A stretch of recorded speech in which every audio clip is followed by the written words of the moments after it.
for this stream, right?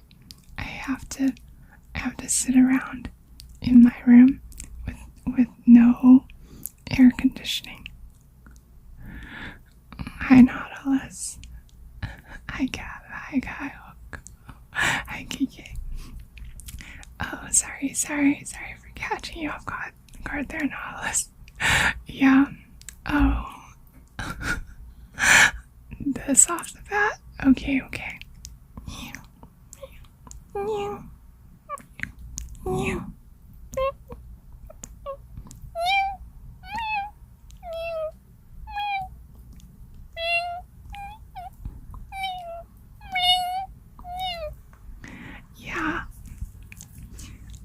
Look.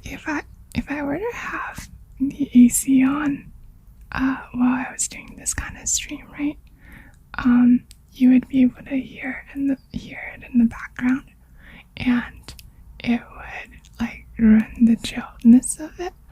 So I have to have the AC off for this. Oh, Saito, hi, hello. Thank you so much for the raid.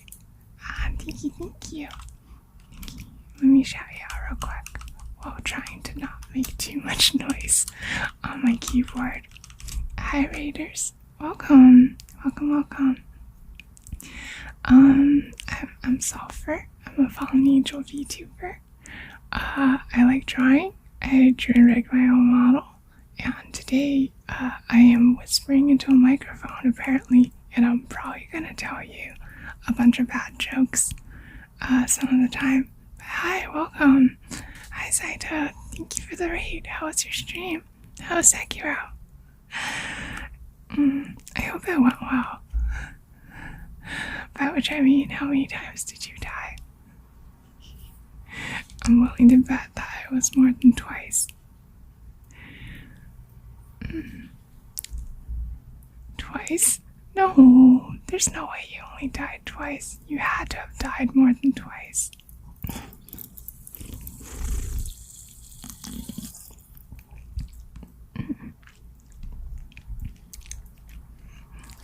Anyway, I was just telling you about how I have to have the air about how I have to have the air conditioning off because it would make too much noise in the background for this kind of stream. But luckily I have some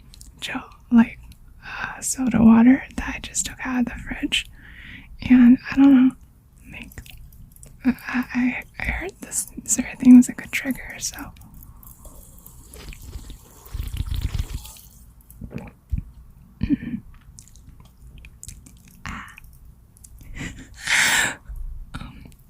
I don't know, it helps cool me down.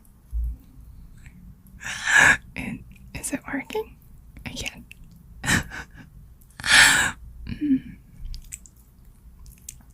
Dad joke? Okay. Here. Why is it a bad idea to iron a four-leaf clover? Because you shouldn't press your luck. Ba-dum-tsh.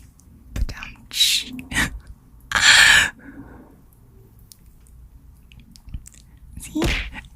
Owie. Oh, I guess I should turn that down a bit.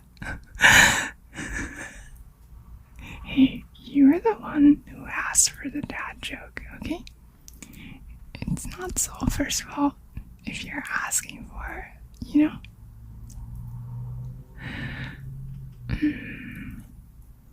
Gonna go make dinner? Okay. I hope you have a good dinner, Saito. Thank you again for coming by. I really appreciate it. Thank you.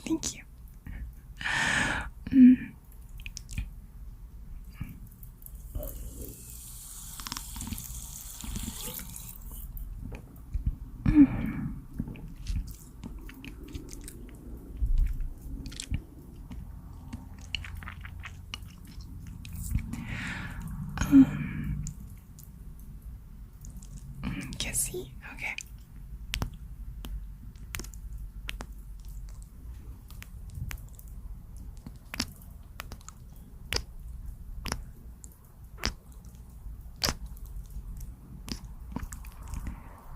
I like those.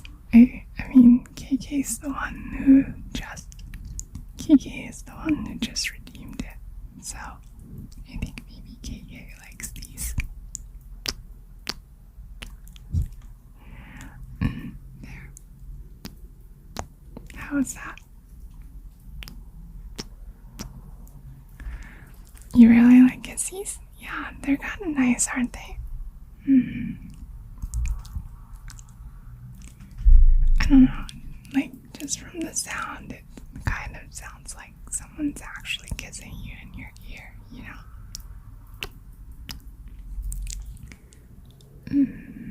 One sec.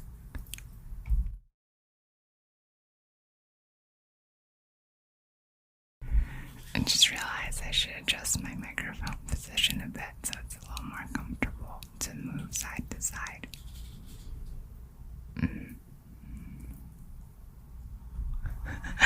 It's okay, Cav. It's okay. This is one of those sulfur experimental streams. Thank you for coming by anyway. I really appreciate it. Thank you. I'm sorry that ASMR is not your thing. But like, thank you for coming by anyway.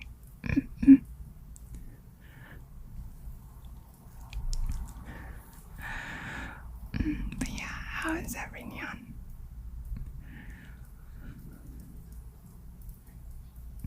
Science stream? Yeah, it's a low experiment, because science rules.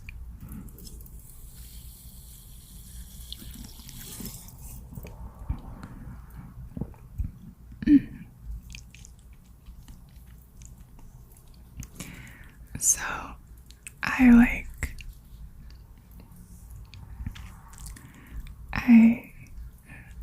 the reason for this stream today is actually just that. I hope you didn't hear that. My tummy made a funny noise just now. You didn't. Hey, wait, KK. KK, that sounds like you did hear it. That sounds like you did hear it, okay? No, I'm not hungry, okay? My stomach just makes strange noises sometimes. It's different from hunger, okay? It's not a hunger noise. I swear, it's not a hunger noise. But yeah, like, I was thinking about what to stream today because I wanted to keep my usual schedule, but I didn't have that much energy today because I ended up staying up really late all weekend practicing my singing, actually. That's not to say my singing is any good right now.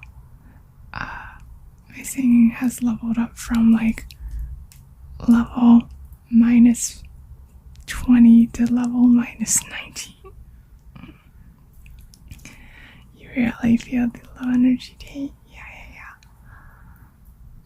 I understand how that is.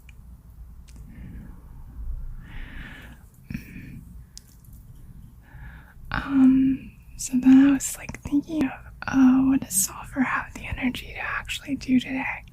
I could just talk to Chad again like I was doing before. But then like KK was doing an ASMR stream the other day, and then I was like, maybe I want to give that a shot again. Maybe I want to try another ASMR stream. Even though I'm not that great at it. So, here we are. Here we are now.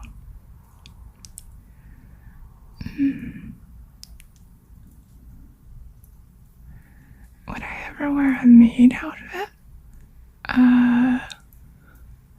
Wait, KK, why are you asking? Why are you asking? Can you talk a bit about why you're asking? Oh, jeez. The ducks are attacking. For science? I mean, I guess I would. Like, I've worn.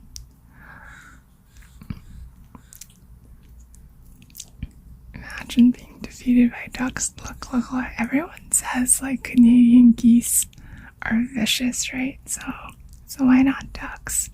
Well, like, ducks can be pretty vicious, too. Oh my gosh. The ducks.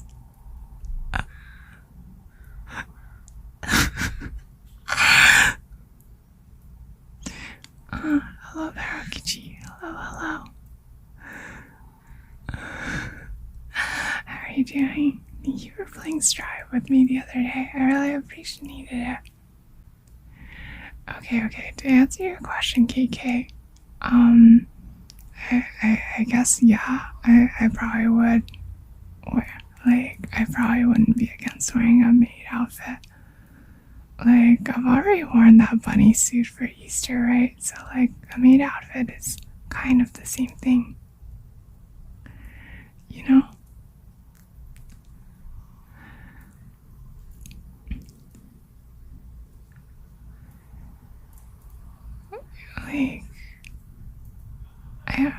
I already have, speaking of holiday stuff, yeah. Like, I already have,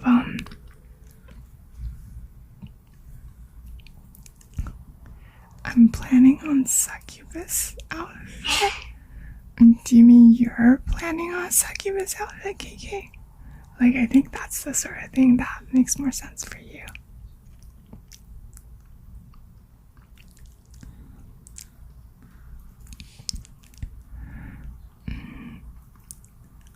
I don't know if I would ever put on a succubus outfit. That's just your default. Your default, KK, is a hoodie. The default thing you wear, KK, is a hoodie.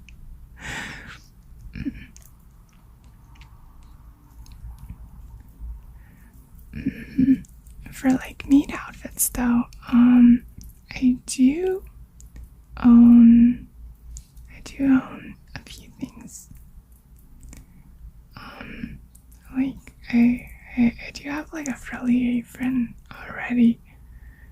But that's not really everything you need for a maid outfit. Like, you need, that's just like the bare minimum. Darkstalker cosplay, I don't know about that.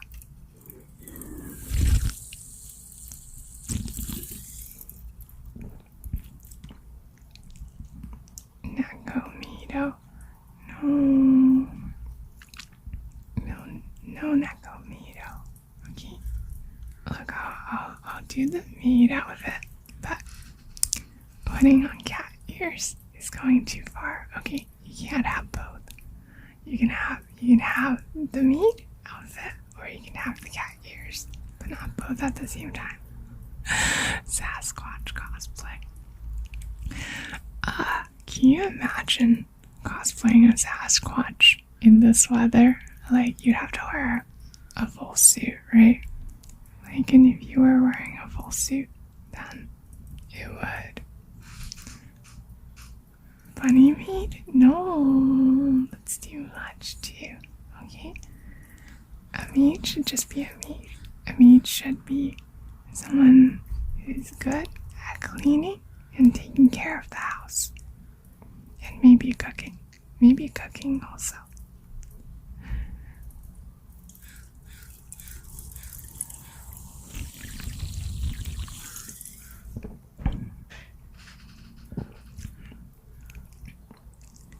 You think it's cute when it's an animal girl plus a thing? But also it's cute when the maid is incompetent at something. No, maids must be held to the strictest. Maids must be held to the strictest standards of competency. Okay, maids only if you're able to, only if you're able to excel and hold the maidly arts can you truly be granted the title of maid. less than that is not a real maid. I'm trying to channel something that maybe Kobayashi would say. I don't know if that's actually something that she'd say, but it seems like something she'd say.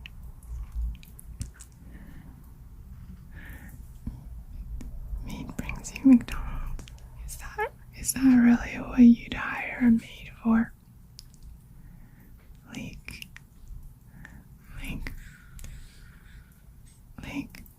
okay, Dinasai, Goshinchin-sama, here is your Big Mac.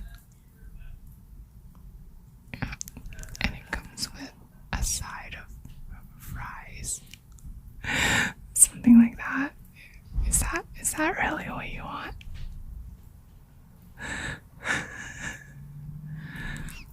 They have to feed it to you.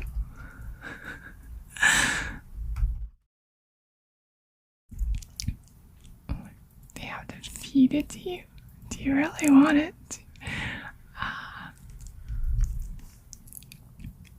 Look here. Whoa. Okay, here, master. I'll dip your nuggies in the ketchup for you. Now, say,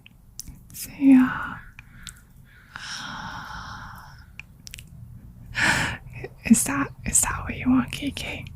Also, high milk. Yay. Not honey mustard. What's wrong with ketchup on nuggies? There's nothing wrong with ketchup on nuggies. You know that.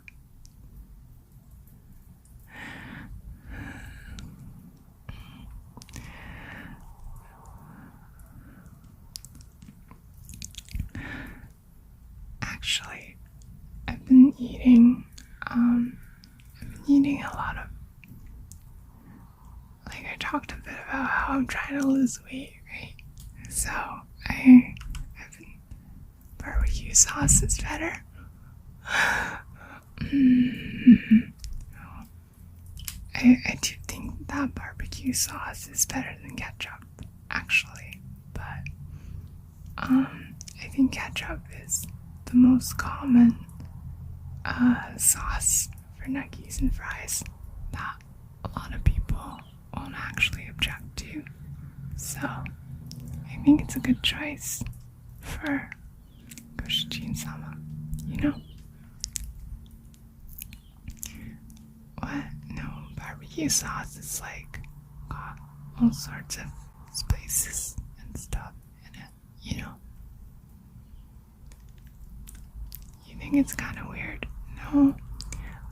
Look. The only thing that tastes better than fries dipped in barbecue sauce is either fries in aioli or fries in marinara sauce. Those are both really good. You're gonna hand me a bottle of Worcestershire sauce and ask me to pronounce it. Is that how you say it? Worcestershire? I think that's how you say it, right?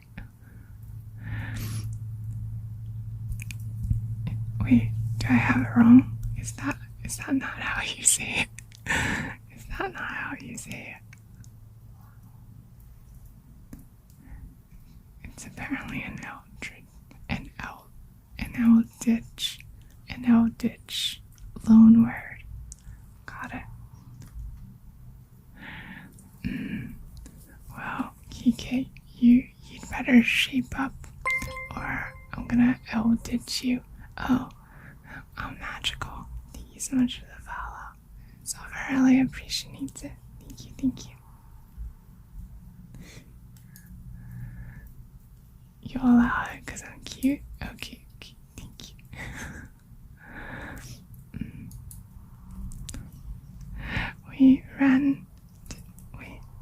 Did I mispronounce it? I thought I said it right. I thought I said it correctly.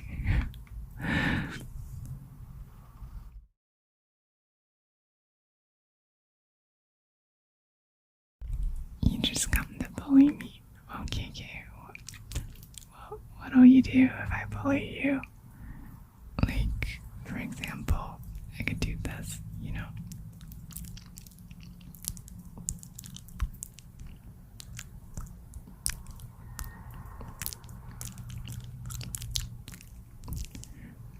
There. What do you think of that?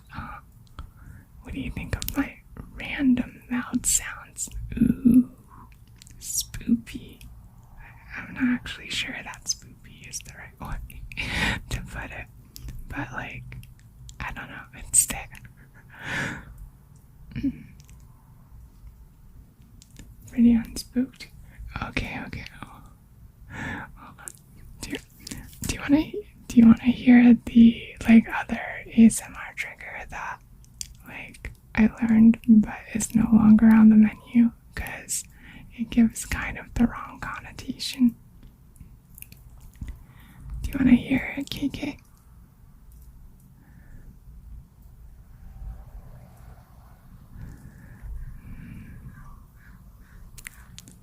Yeah? Okay. Worcestershire. Okay, got it. Okay, anyway, hold on. Sorry, I just bumped it.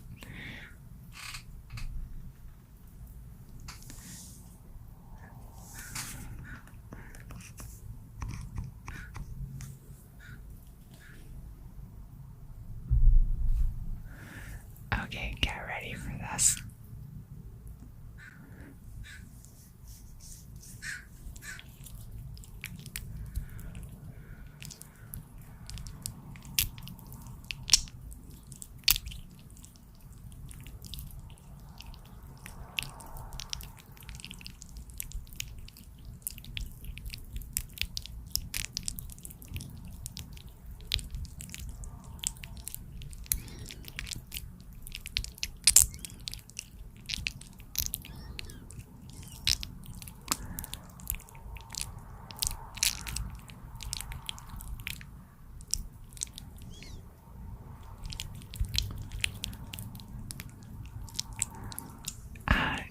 It's lotion. I'm literally just moisturizing my hands.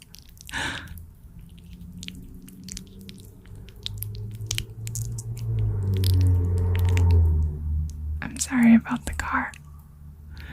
I'm sorry.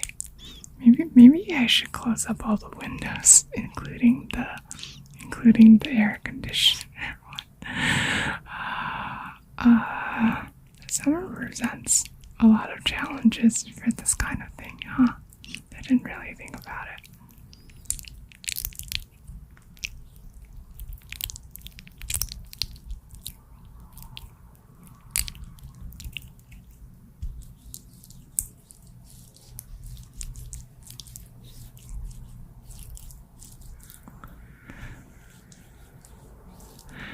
Oh, jeez.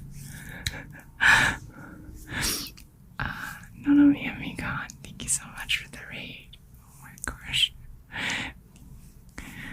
Hang on one sec. I want to shout you out, but my hands are covered in lotion at the moment, so I am unable to. But hi, welcome raiders. I'm Sulfur. I'm a fallen angel VTuber. No, hold on. I'll suffer through. I'll suffer through. Oh, you're so cute. Oh my gosh, look at you. How was your stream? I hope it went well. Thank you so much for the raid. I really appreciate it. Hello. Hi, everyone. I'm Sulfur. I'm a fallen angel VTuber. I like drawing.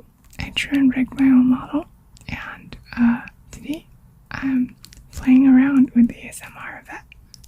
You like my art style? Thank you. I worked really hard on my own model, you know. I don't usually do ASMR streams. Today's is like a bit of an experiment, but we'll see how it goes.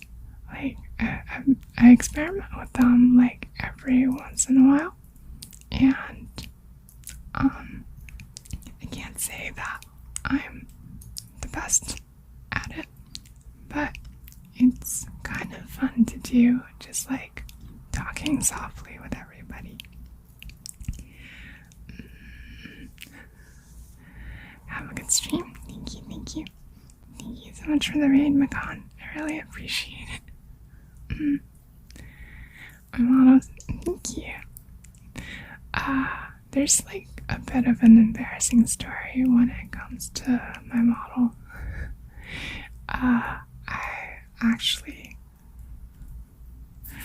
you think your favorite part of ASMR streams is actually just chatting. It doesn't have to be. It doesn't have to be, okay? Like, but for today's stream, it kind of is. Also, my roommates are laughing really, really loudly. But I spent like way too much time like iterating on different versions of my design. Like, I think I was doing that for like 6 months or something dumb like that. It took way too long. Like, I think I've shown it on the stream before, but like a lot of people haven't seen it. But hold on, this is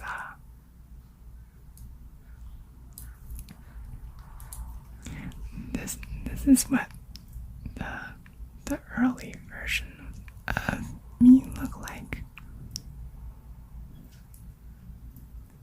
Like, before I became me, I was having trouble deciding on a form for myself. So like, these are some of the early possibilities while I was like trying to manifest myself. Oh, Frank, thank you so much for the follow. I really appreciate it. You like the first one? Lots of people have different favorites. Like, there's other ones too, you know? Like, there were ones after this. For example, there's... one sec.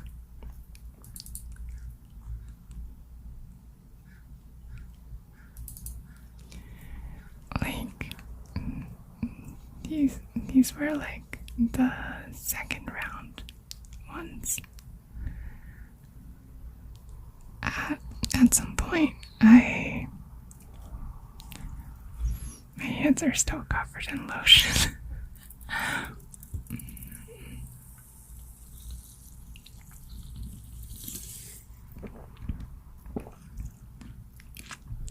At some point, I'd like to take a stream where I just talk about all the forms that I decided not to go with, and talk about what I was thinking about, and talk about like why I didn't go with them. Am I drinking Diet Coke? No, I'm drinking sparkling water. Okay, I'm drinking sparkling water. You like the... It's not really Gothic Lolita. Well, maybe the third one is. The third one's a little Gothic Lolita, I guess. Like, but like, there's a lot of these. Like I went through a lot of different designs. Like so gosh darn many of them. Yeah, like I said, I really put my all into it. You remember seeing this one? Yeah, I think, yeah, I might have shown a few of these around at some point. You can tell as the process went on. But like at some point I'm gonna go through these in detail, okay? At some point I'll talk about these in more detail. Including this one where I have a funny shirt.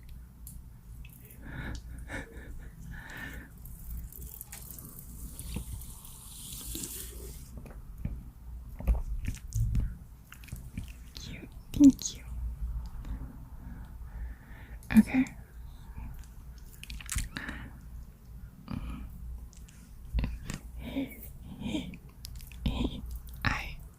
Sulfur is not cute, okay? Sparkling water just tastes like TV static. No, sparkling water tastes delicious, okay? It tastes like, I don't know how to put it, but it just tastes really, really good. It tastes like I'm drinking from the river or something. Oh, also, don't call sulfur cute, okay? Sulfur is not cute.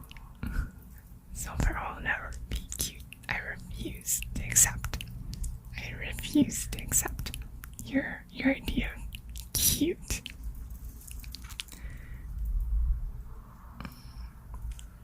If I had a flavor associated with me, what would it be? Oh, let me think about that for a little bit. Well, like, for the time being, my canonical smell is like chamomile, right? So it's chamomile a flavor. Like, it's a taste, right? But would you call it a flavor? Does it count as a flavor? Also, I'm sorry if my any smell can be a taste. Okay. Also, I'm sorry if my excited roommates are getting picked up in the background. It's kind of what you gotta live with when it comes to streaming in a shared household, I guess.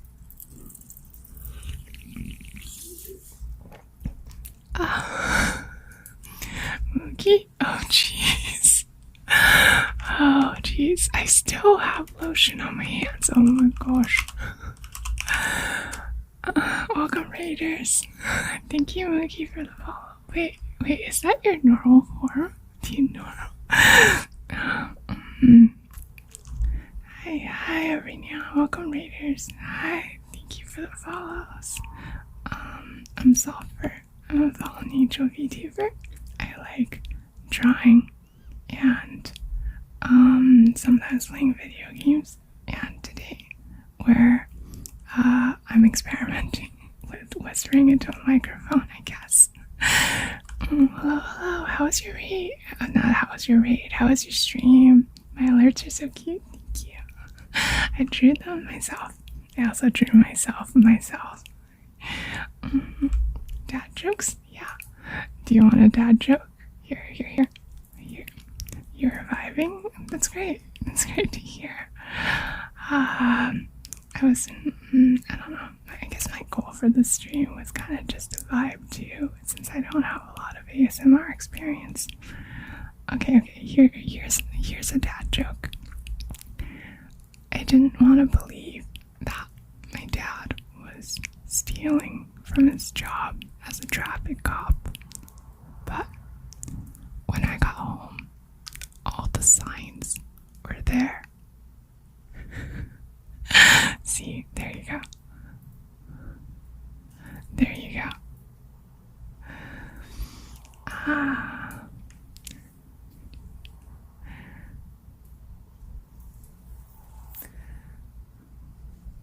That joke seems to have fallen flat. Here, I'll give you another one.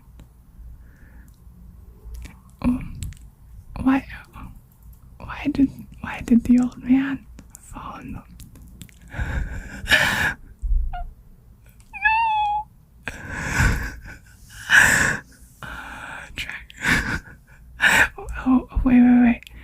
that was a flat joke. Oh, okay.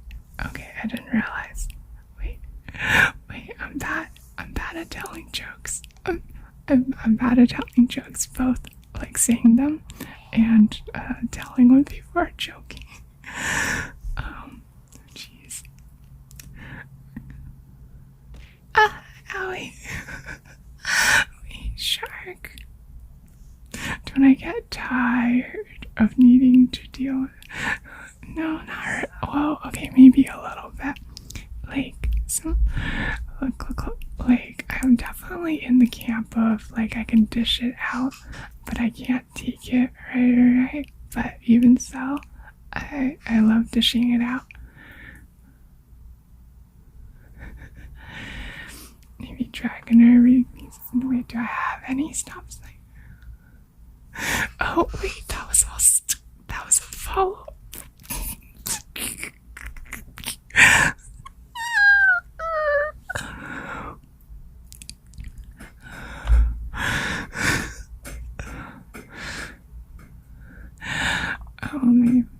Sorry, my kitty cat is climbing down from her perch and making a bunch of noise doing it. You were trying to make bad pickup line. Oh, okay.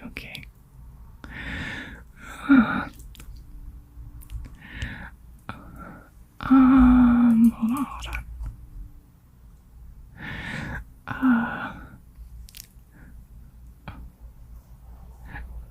Are you a cake? Because I want a piece of that.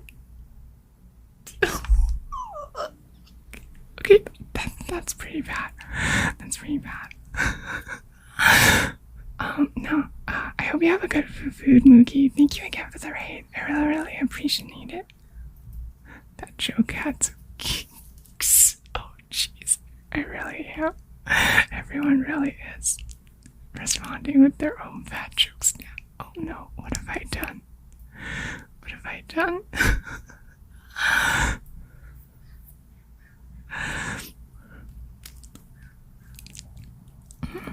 ASMR is really fun, and you have, yeah. I don't know. I opened this can of worms. Did you hear the one about the can of worms?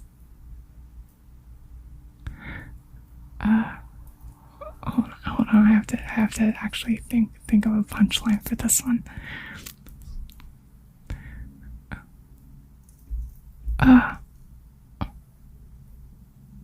Opening it was a real can of worms.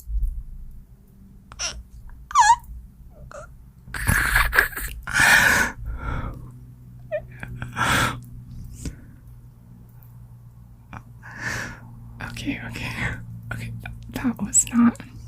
That was not my greatest moment of all time. Hi, Sarah. Hi. Oh.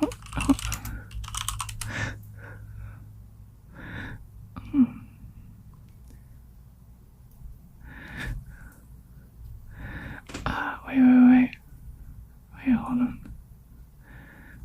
Hold on. Oh, shh.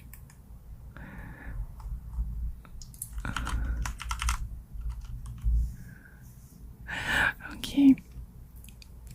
Good luck with work, Dragonair. Thank you for the follow. I really appreciate it. No, thank you for the flat joke. ASMR is really fun. Yeah, it definitely can be. Wait, okay. Did you hear? Did you hear about the inchworm?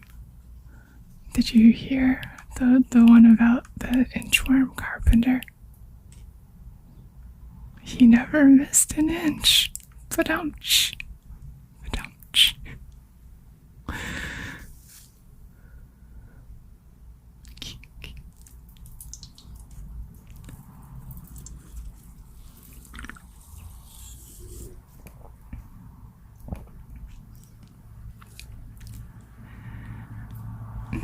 Nice. Thank you, addict. Why did the invisible man turn down the job offer? He couldn't see himself doing it.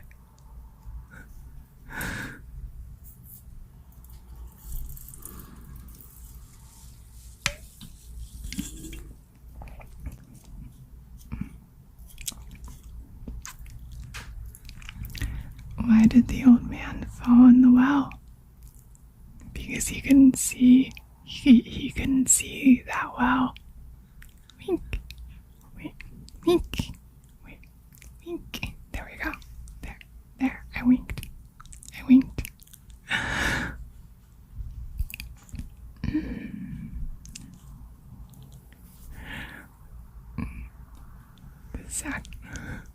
Hey, no, it's a terrible stream idea. It's about as bad.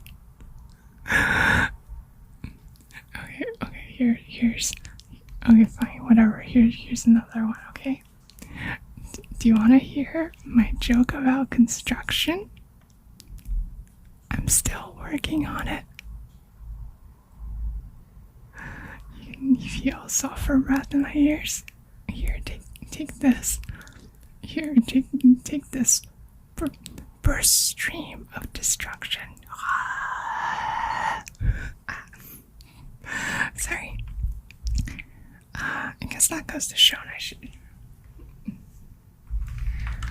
Sorry, I guess I should turn off my darn phone before doing this kind of stream. Why am I summoning blue eyes in your ear? Look, KK. It's always a good time to summon my blue eyes white dragon. Wait, how would Kaiba whisper? It'd be like Yugi, or like I sacrifice my two monsters in order to summon my ultimate beast. Come forth, blue eyes, white dragon.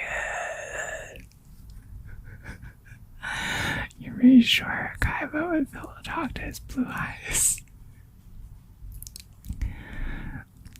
Blue eyes, white dragon, never leave me. I want to be by your side forever, blue eyes. Wrap me, embrace me. I want to swim in your burst stream of destruction. You make me tingle like white lightning.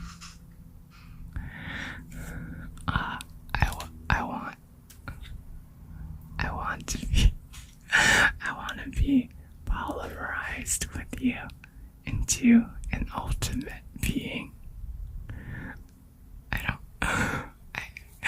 I don't know where I'm going with this.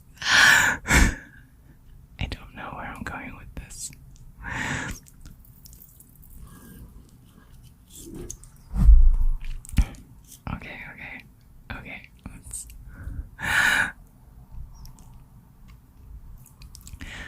Okay.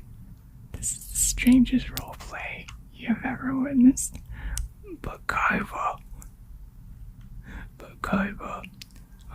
you may have your blue eyes, white dragon, but I have my dark magician with its dark magic attack. Go. Look, KK, if you want a different roleplay, like, all you have to do is, use the stupid, and I don't know if this is a good idea or not, but, like, I did put at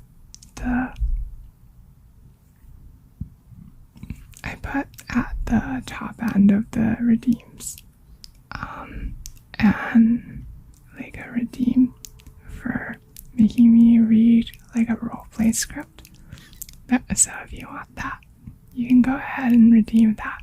But I will warn you, I am really bad at acting.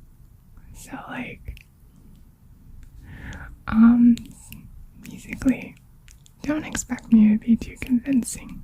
But if it's something that suits Sulfur, like, just like a really good bean kind kind of thing. Like, if you want me to be nice and gentle to you, maybe that'll suit sulfur enough for the fantasy to crystallize. I don't know what that language I'm using is.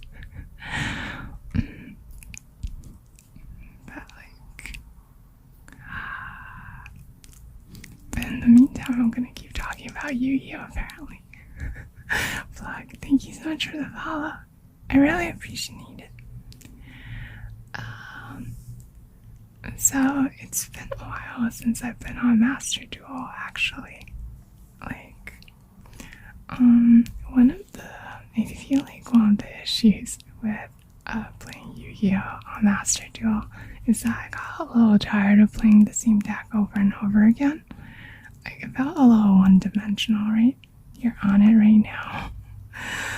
Yeah, I haven't touched it since like February, actually. Like, part of me yearns to go back and like yell about how I'm tuning my level 4 or whatever to my level 4 or whatever and synchro summoning. But I don't know. I just don't really feel the urge to go back and play it some more. Like, there's a bot problem on Master Duel. Is that how it is right now? When I was on there a few months ago, it was pretty okay at that point in time, but maybe it's gotten worse since then.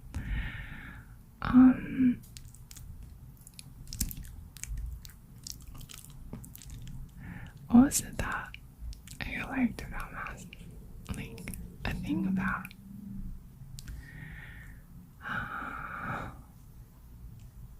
actually, like, I have like a little mistake that I made. Luis Ronaldo, thank you so much for the follow. Thank you. Wait, they're just AFK bots. Oh my gosh, that's the worst. Wow, I'm sorry. That's like literally worse than, like, I never thought the only thing worse than watching someone go through a 5-minute combo was to like watch them not go through a 5-minute combo. Oh gosh. Bless you. Sorry, that was my roommate. I really wish that I had like a streaming environment with better noise isolation is a problem. But alas, we can't have everything. Like, that's my one complaint about my current living situation, is that it's not great for noise isolation, but it is. You wanna try streaming in a blankie fort? In this weather, KK? You sure you wanna stream in a blankie fort in this weather? I'm sure it'll be very warm and cozy in there. You fucker. What do you mean you have central air? That doesn't exist. I mean, it probably does exist, but I do not have central air. I have to make do with a little tiny home AC thing. And by I have to make do with it, I have to make do with it not being on during the stream also, because it would be too noisy to put on right now.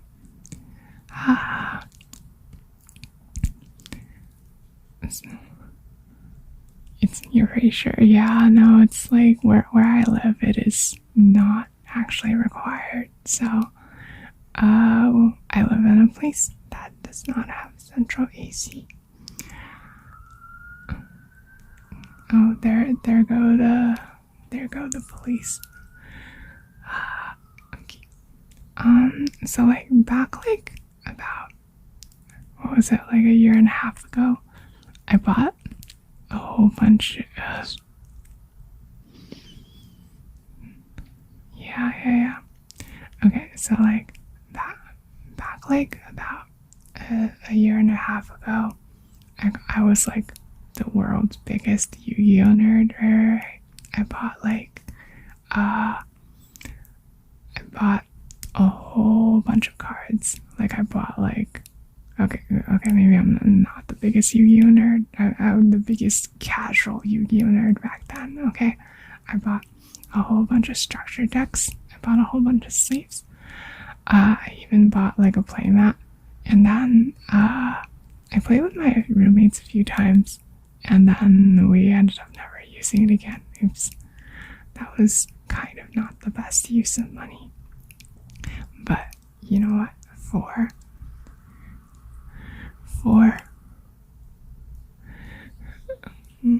booster, no, I didn't buy any booster boxes. Okay, I only bought structure decks and stuff, like, because I didn't want to fuss with boosters too much. So I just got a bunch of pre-built decks, and they were kind of fun to play. Like, the one that was really particularly fun was Rocket Revolt. The one, like, it's based on one of the anime characters. There was... Hi, Pichu. Hello.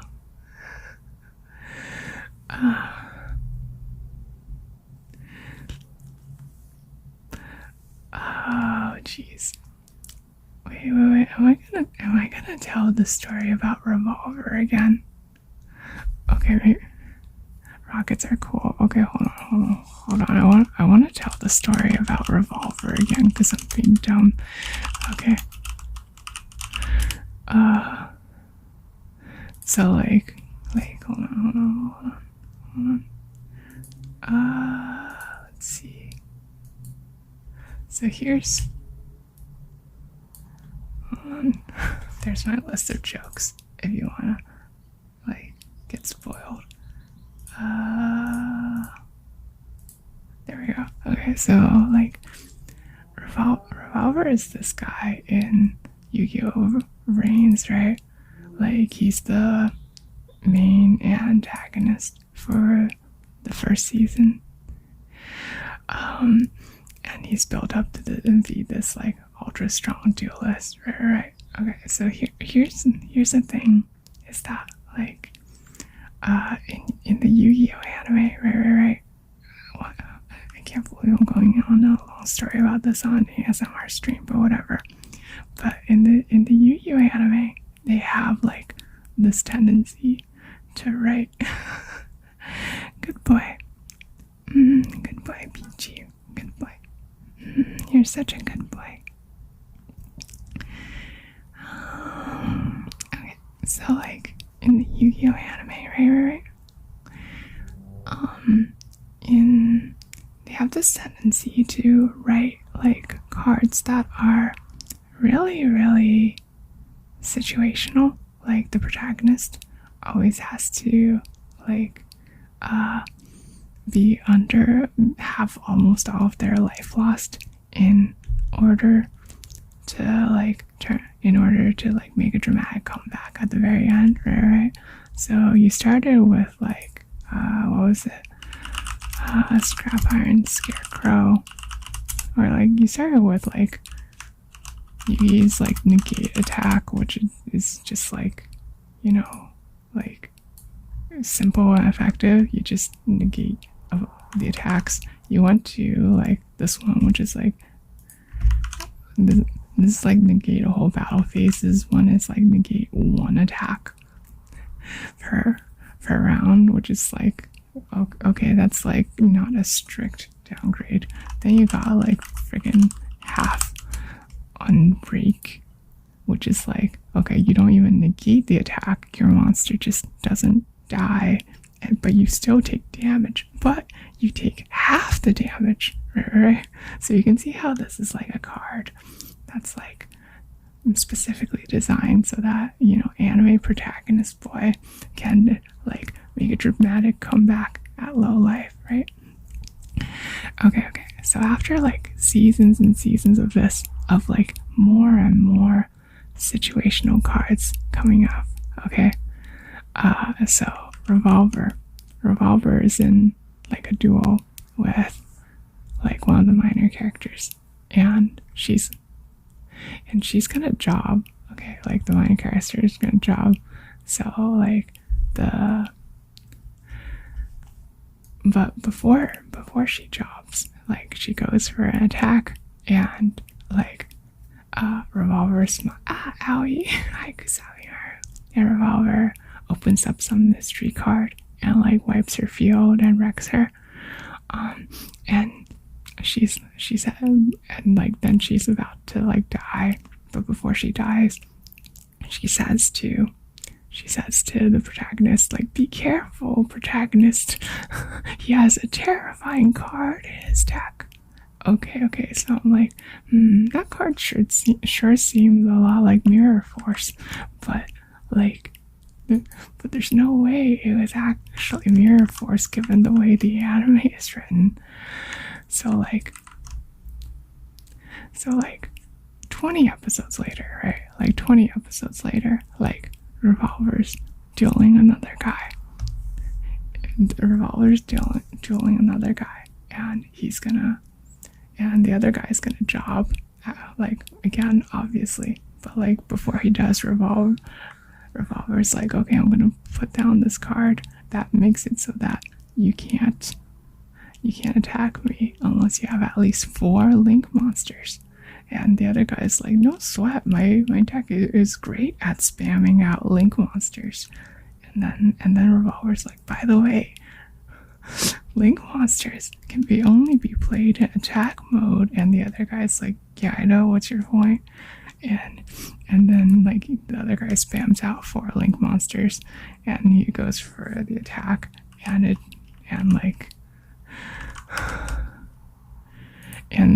the other guy, oh, Bronzy, thank you so much for a follow. And Revolver is like, you fell for my trap. Sink to the depths of despair. He's like, sink to the depths of bottomless. Like, sink into the depths of bottomless despair. It can't be. I activated Mirror Force. And it was actually Mirror Force. Anyway, so it was actually Mirror Force, which was fantastic. But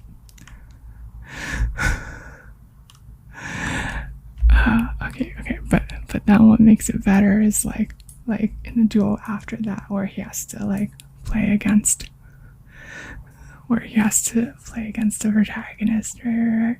So he's playing against the protagonist over. It's the greatest card in all of Duel Monsters. Oh, hey, Butterzilla, hey. Oh, we're just talking about Yu-Gi-Oh. So then owie, hydrate. Okay. So then the protagonist is like, okay, I gotta make sure I don't fall into Mirror Force. And then thank you for the head pat. And then Revolver starts the game, and he places one face down and then doesn't do anything.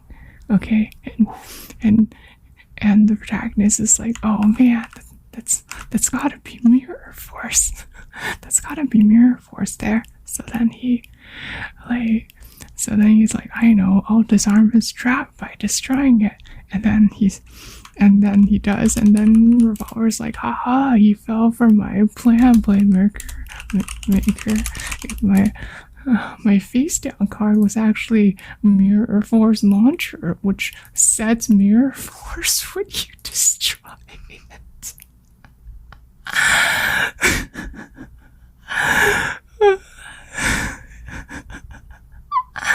Yeah, that's right, Playmaker. I got a support card for Mirror Force printed in 2018. Brains was great. Anyway, so I bought So, where is it? I bought the structure deck. I bought the structure deck that had him on the cover and it's based on his deck. And I was playing against my roommate, right? And then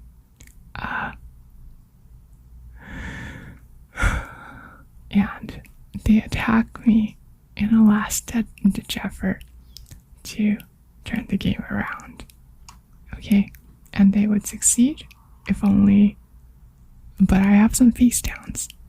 Like, they would succeed if one of my face downs... If like, my face down was not Mirror Force. And I got to say to them... Sink into the abyss of bottomless despair. And then I flipped over Mirror Force on them. And won. It was great. It was the best moment I've ever had playing Yu-Gi-Oh! Ever. I don't think any Yu-Gi-Oh! Moment I've had before or since then has reached that silly duel between structure decks.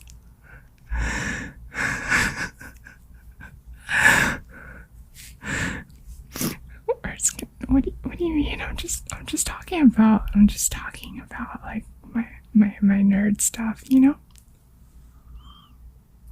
Oh, sorry, that was a loud sippy.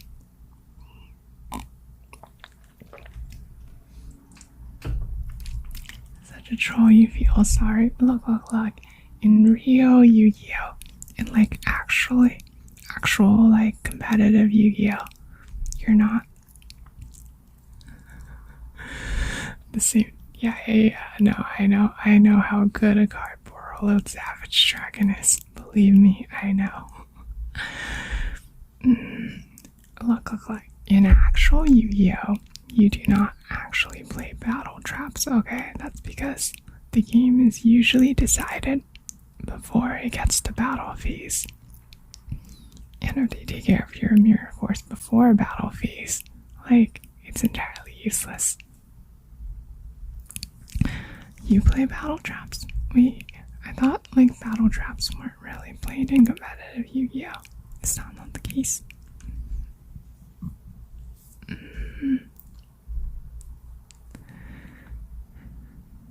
Like, I don't know. I thought you were supposed to play hand traps. Magic Cylinder. Oh, look. Look what else we have here. You play Monarchs because you're cheap. I see. Wait, but aren't Monarchs like one of the default, like one of the like really early decks, and you can just like get as a structure deck in Master Duel? Yeah, exactly. Like, you don't want to spend too much of your deck on battle traps. So, like, what you need are starters for your combos and hand traps to interrupt your opponent's combos. It's a lot like a fighting game in that way. You're like both like taking turns trying to like set up the lethal combo that can overcome your opponent's block. And if you do manage to penetrate their defenses, then you win. You played two separate battles. Oh my gosh, you madman, Pichu, you madman. No, for me, I'm just doing it conventionally. Like, the last time I touched Master Duel, which was in February, mind. Like, the last time I did Master Duel, I was doing the conventional thing. I was playing at Ignister. I was using hand traps. I was using the Biru. Karibo full combo. Honestly, like, the funniest thing for me is, do you know about, like, the boss monster for Ignister? Like, it's... Fogblade? Oh, the Phantom Knights card. Yeah. No. You use it for like the other effect, probably. Okay, so like. Oh, you play Phantom Knights. That makes sense. Okay. That makes sense why you run battle traps then. Like, I don't know, it can probably be helpful to use the attack negate portion of it sometimes. But anyway, yeah. Like, I think that always happens when I play my Ignister deck. Is that I'll do my full combo and I'll put out the Arrival, right? It'll have like 5,000 or 6,000 attack, and that's the only thing on my field. And my opponent's like, okay, I just have to destroy it, right? And then for some reason, like half of my opponents do not read this very, very crucial text in the middle of the card effect. So they'll try to bounce it, they'll try to destroy it, they'll try to banish it, and then like nothing happens. And then there's just this, like, every time there's this hilarious awkward pause right there. Like, it just pauses for a second as like you realize they're like clicking on my card and actually reading it again and realizing the blunder that they've gone into. Gravo's attack full of hand traps. No one thinks to play around that. No one reads like your cards, period. Okay, like from my experience, like nobody ever reads the Arrival's effect. Everybody tries to like do some sort of removal on it, and then they have like the 30 seconds awkward pause as they try to figure out why whatever it is they did just didn't work. I might be a little bit sadistic because I really enjoy when that happens. When I just see them be super helpless. It's really funny. Yu-Gi-Oh players don't read. Look, maybe Yu-Gi-Oh players would read more often if the text weren't so darn long, okay?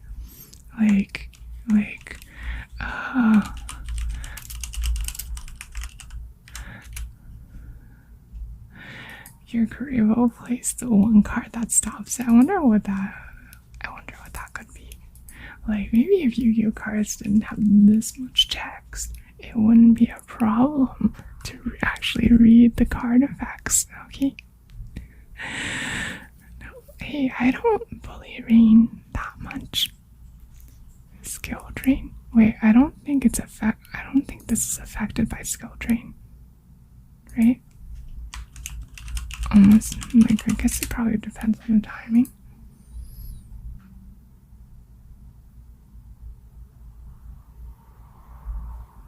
I think the Arrival supersedes skill drain. Right? Like, I'm pretty sure this supersedes skill drain. Endymion? Yeah, sorry.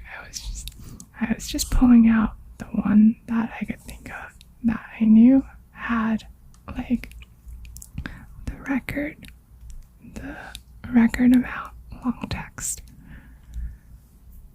Okay. If skill drain's active first. I see. Yeah, that makes sense. I've heard of Yu-Gi-Oh rollings like that.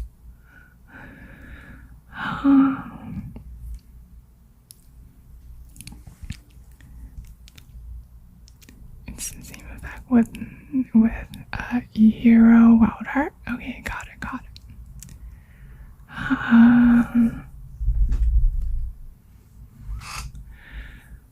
1 sec.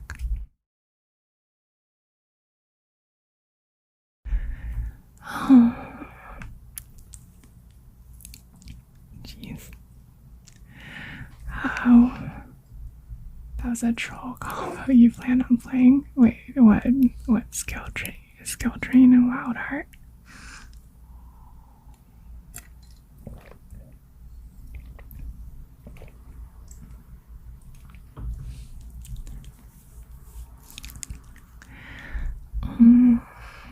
Wait, what is Wild Heart's effect? you again.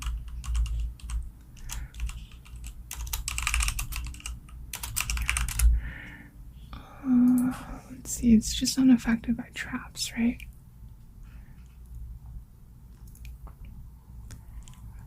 Wait, that doesn't seem like that good a payoff. Wait, what? Like what payoff do you get for that? Ah, whatever. You do you, Pichu. Okay, so like...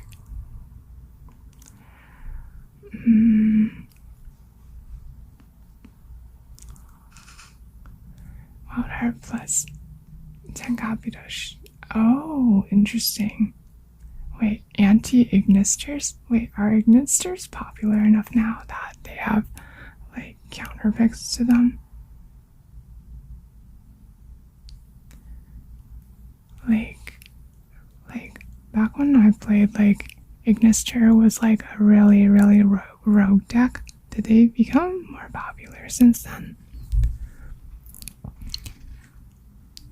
Sometimes you found a few. Oh, you go to locals. Okay. No. For me, I only end up playing on the internet, and even then, it's very rare. Liros? I don't know how to pronounce that name. I'm sorry. I don't know how to say. I don't know how to say that archetype. Lyrilusks.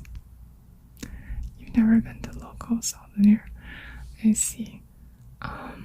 For me, I've been to locals for not for Yu-Gi-Oh actually, but for Magic the Gathering. Lyrilusks. Okay, got it. I used to. There were like periods in time when I was really into Magic the Gathering draft, and it kind of, I don't know. I don't know about Magic the Gathering draft. It's the format where instead of like bringing a deck ahead of time, you open some booster packs, you take one card that you want the most out of the pack, and then you pass the rest of the pack to the next person. And you do that over and over again until you've got and you do that over and over again and try to build like a functional deck out of that. Oh, Shika, thank you so much for the follow. I really appreciate it. Thank you. Drafting, yeah, it's really super fun. Like, trying to analyze like the flow of the cards that are coming towards you, the things that like other people, the gems that like other people are undervaluing. Like, it's really fun. The only good feature Link Evolution had was online draft duels. So like I haven't. Oh, Budo, thank you so much for the follow. I really appreciate it.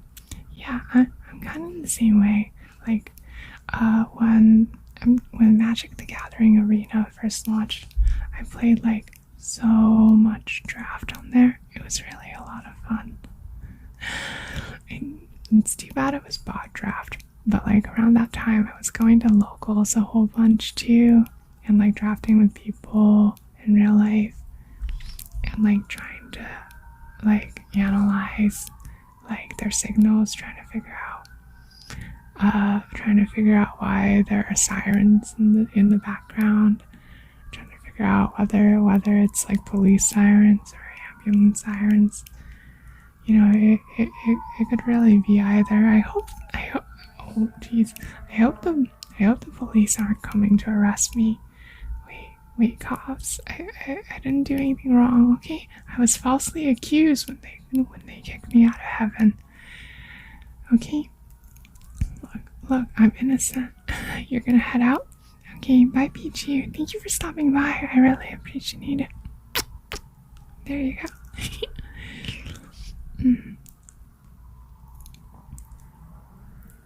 Ew, wait. Yeah, it is too hot. Like I just said, like I don't have the AC on right now. Okay, like I have to keep the AC off, or else it'll make too much noise. Arresting me for the dad jokes. Look, I labeled the dad jokes what they would be. Okay, I labeled them. I told you what that there would be dad jokes, and there were, in fact, dad jokes, weren't there? Look, it's not like I lied to you. I just told it to you like it is. Can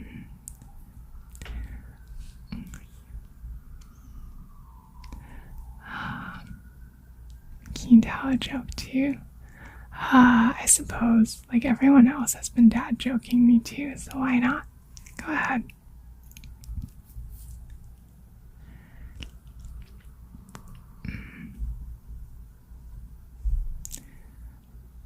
Yeah. No, like that was my goal actually, like to keep winning and manage to go infinite. I could, back in the day when like Magic Arena first launched, I was good enough at it to go like semi-infinite with it. Like if I played draft like once or twice a week, or like only a few times a week, and combined with daily rewards, I would usually do well enough that I could keep doing it without running out of free currency. So that was really, really fun.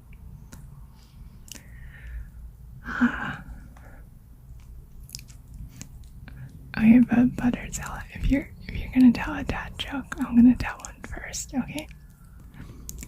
Do you know the last thing my grandfather said to me before he kicked the bucket?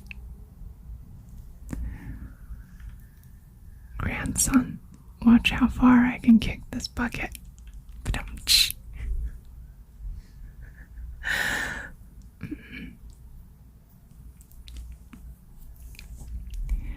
Nowadays you play EDH mostly. I see. Yeah, like the casual Magic formats are really nice too, aren't they? Battle for Baldur's Gate. Wait, what? Wait. I feel like Baldur's Gate is also like an old CRPG, right? Or like wait, maybe it's not old. Maybe it had like a new release in the series recently. But wait, why is there also a Baldur's Gate in Magic the Gathering? It's a D&D tie. Oh, okay, I see. Got it. Okay, that makes sense.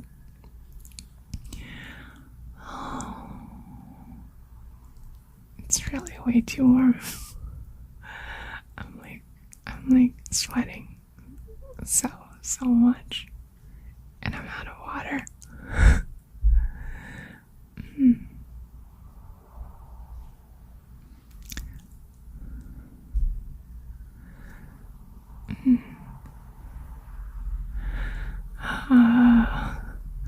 Okay, I'm sorry, Butterzilla. I'm not gonna read that because it has a bit of a cussy word. Okay. It's also a bit too. It's also a bit too lewd for sulfur. It mentions breasts, I can see, and I don't know anything about those. So I get the feeling that I should not read that joke. Hydrate before I dehydrate.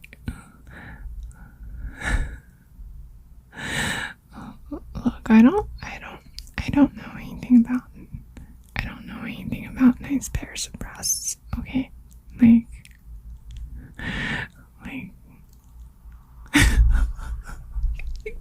the wild heart just look whatever.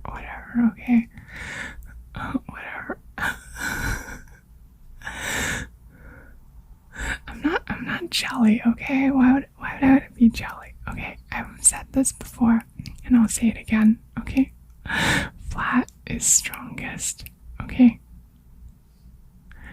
flat is strongest. Do not underestimate the power of flat. Okay, there's There's no need to be jealous of anything. You got that. 'Cause- no, it's the strongest. It's not just, it's also strong.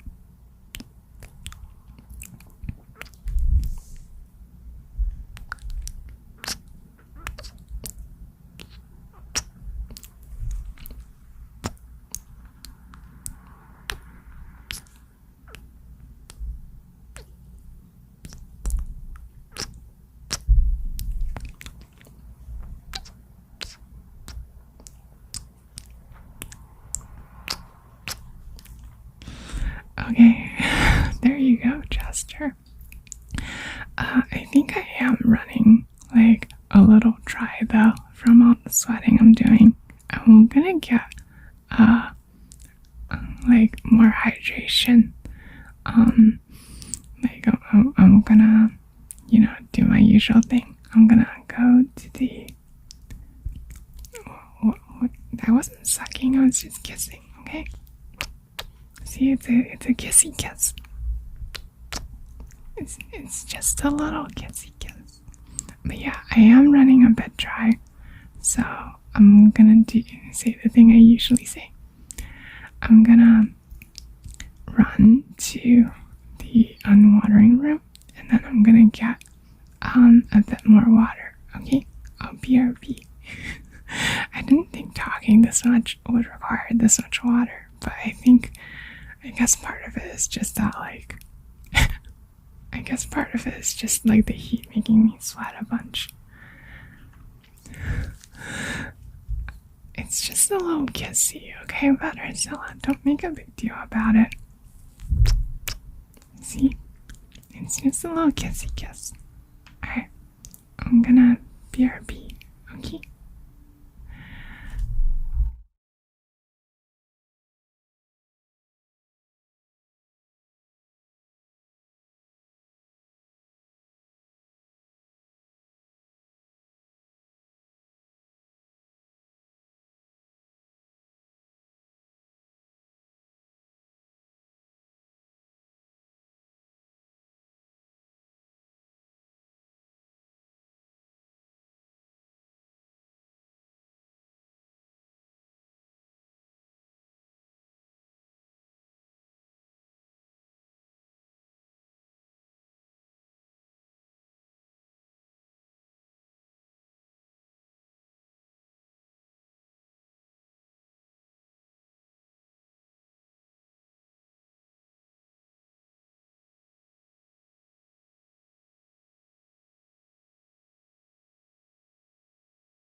So we're back to Elemental Hero Wild Heart.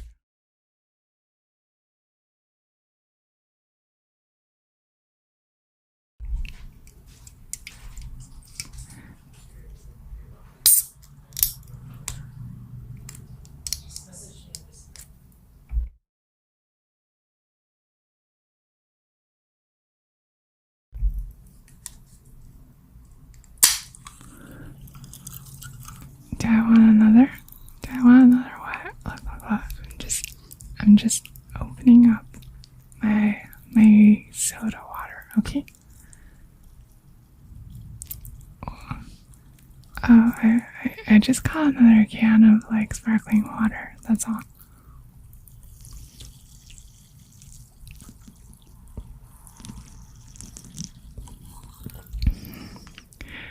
Oh, jeez.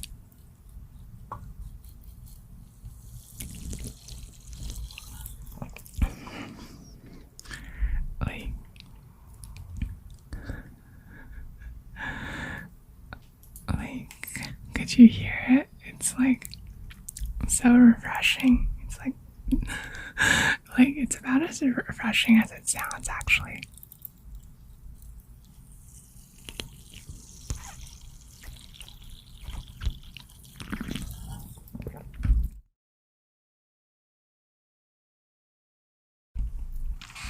Do I want to hear another joke? Sure. In the meantime, I'm just going to be drinking my water.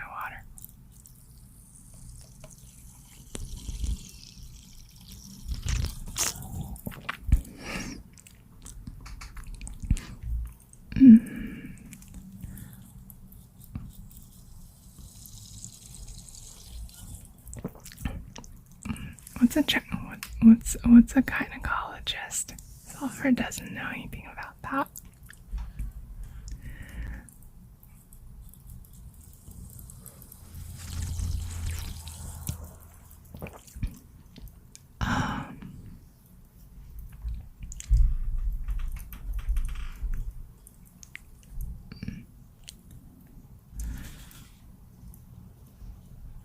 Okay, Butterzilla. Like, okay. Like, I don't know. I think that's a bit much for me. That joke. So I'm not gonna read it out loud, okay? Like, I don't think you did anything bad or anything. It's just like, it's a bit much for sulfur. I'm sorry. I don't know. I don't really like dealing with sexy topics for whatever reason. Like, it took me a little while to realize that, but like, cause I don't know. Some appreciate. Yeah, I'm sorry. It's just not my thing, okay? Like, back when I started like VTubing, I thought I would lean more into like kind of like edgy topics. But then I realized really thank you.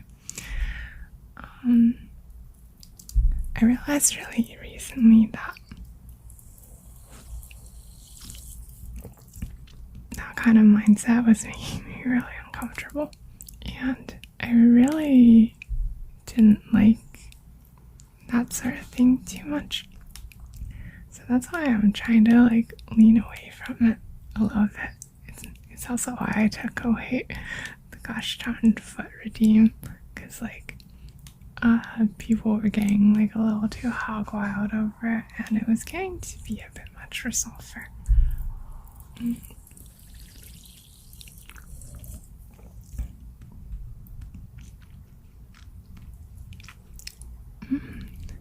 It's okay, Dad can continue his sheets.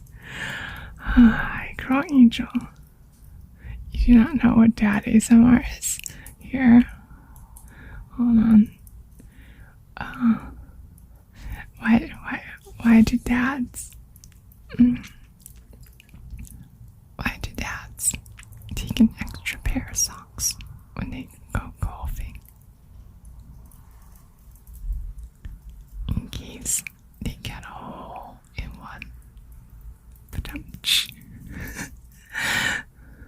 Hey, are you winning, son?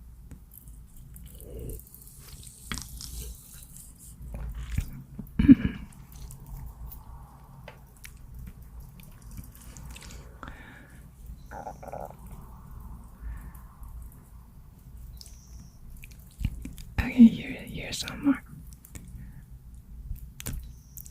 Why did the scarecrow win an award? Because he was outstanding in his field. Okay, that was actually very good. Never been asked if you were winning.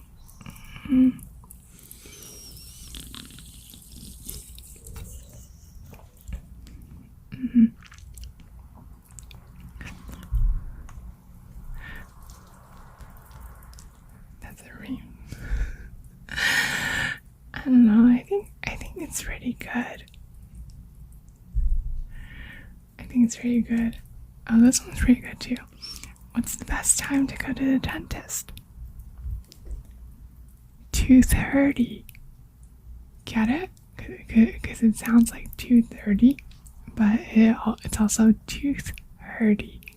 Oh, that one's clever. I like it.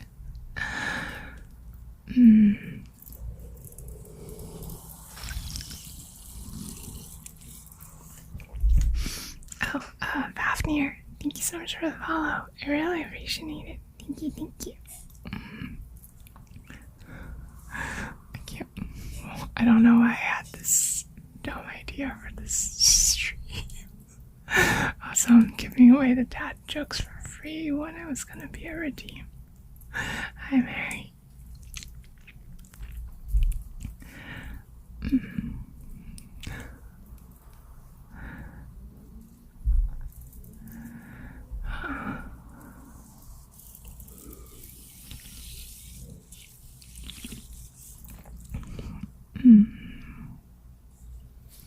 Why do you never see elephants hiding in trees? Because they're so good at it. Do I want a dad pun? Sure. Like, since I'm like giving so many of them, I might as well like receive a few. Oh, darn it, catch got me. Bad pickup line? Okay.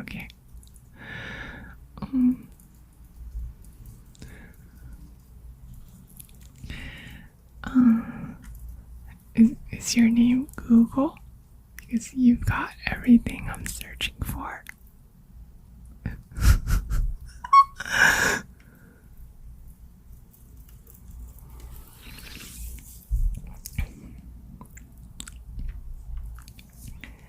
Did you hear about the restaurant on the moon? Great food, no atmosphere.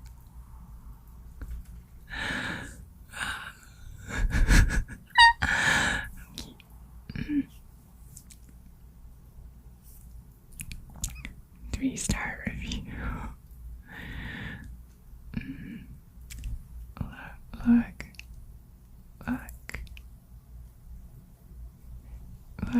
If you have a restaurant on the moon, I suggest that you put some air around the restaurant so that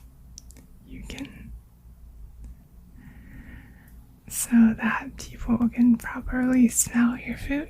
See, if there's no air, the smell doesn't waft. Like, you can't smell it. Oh, Hero, thank you so much for the follow. Thank you. So I really appreciate it. The only star here. Oh, hey, what about all these stars like on me? Like, I have the two in my hair. I have like the two buttons on like my robes. More kissy? Okay.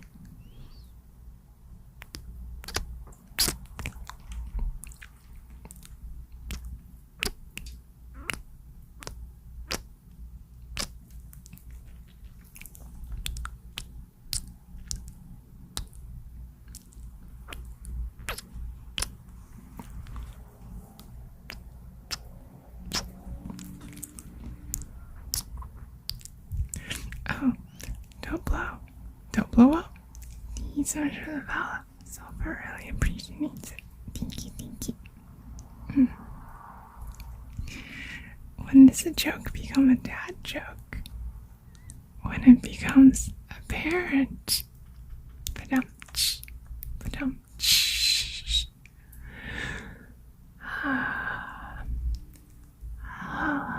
Jeez. I'm glad everyone's getting into it so much. I didn't intend this stream to be like entirely dad joke focused, but it seems like it somehow ended up more that way. I thought somebody would want to like redeem the like Amazon review one or the ASMR script one, but I guess those are like a bit of effort to go through, right?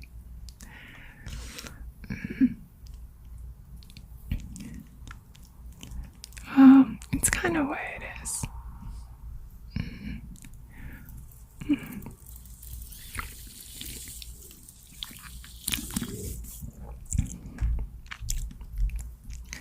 That being said, there is like, what do I call a can opener that doesn't work?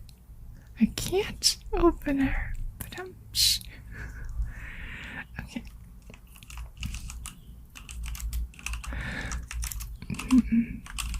Like, okay, so there is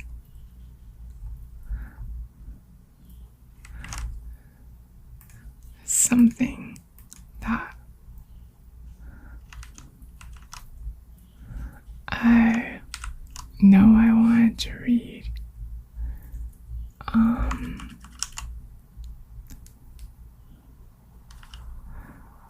on one sec.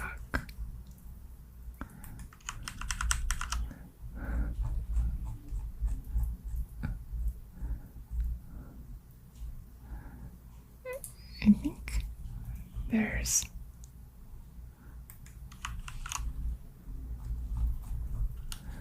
like, I think this is pretty famous actually, but I kind of want to read it anyway. One sec.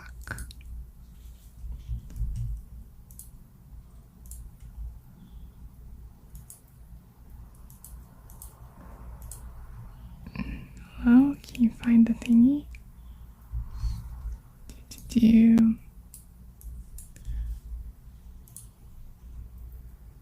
Why can't I find it? There we go. Okay, I got it. Okay. Are you ready for this? Are you ready for this? Like, I think some of you have seen this before.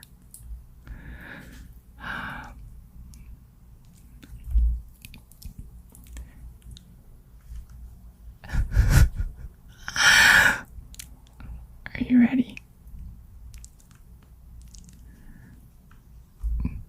Alright, I'm going.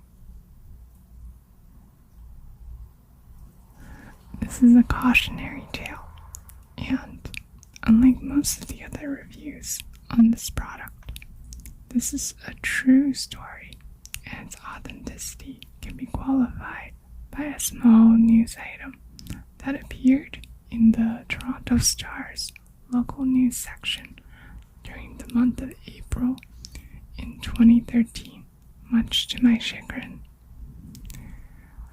I would consider myself a prudent man, not given to bouts of outspokenness or craving attention, and certainly not one to rock the boat. On any given day, I can be found reading a crime novel on a park bench in the middle of the city, soaking in the opulence of nature, while nibbling on my tuna fish sandwiches and fending off the voracious gulls and squirrels that threaten to spoil my repose. This is me, law-abiding and introspective, which is why it came as a shock to me to find myself incarcerated because of the Devil's Confectionery Satan's sweet meat, Lucifer's lozenges. Oh geez, these are some superlatives here. The horror that is known as Haribo sugar-free gummy bears. I'll set the scene. It was late winter / early spring in Toronto, and the city had just been digging itself out from a late season snowstorm. I was heading to Pearson International Airport for a red-eye flight to Amsterdam in order to give the Dutch arm of our company some training on the new software that had been installed. I'm being deliberately vague to prevent my place of work from being linked in any way to the incident that occurred.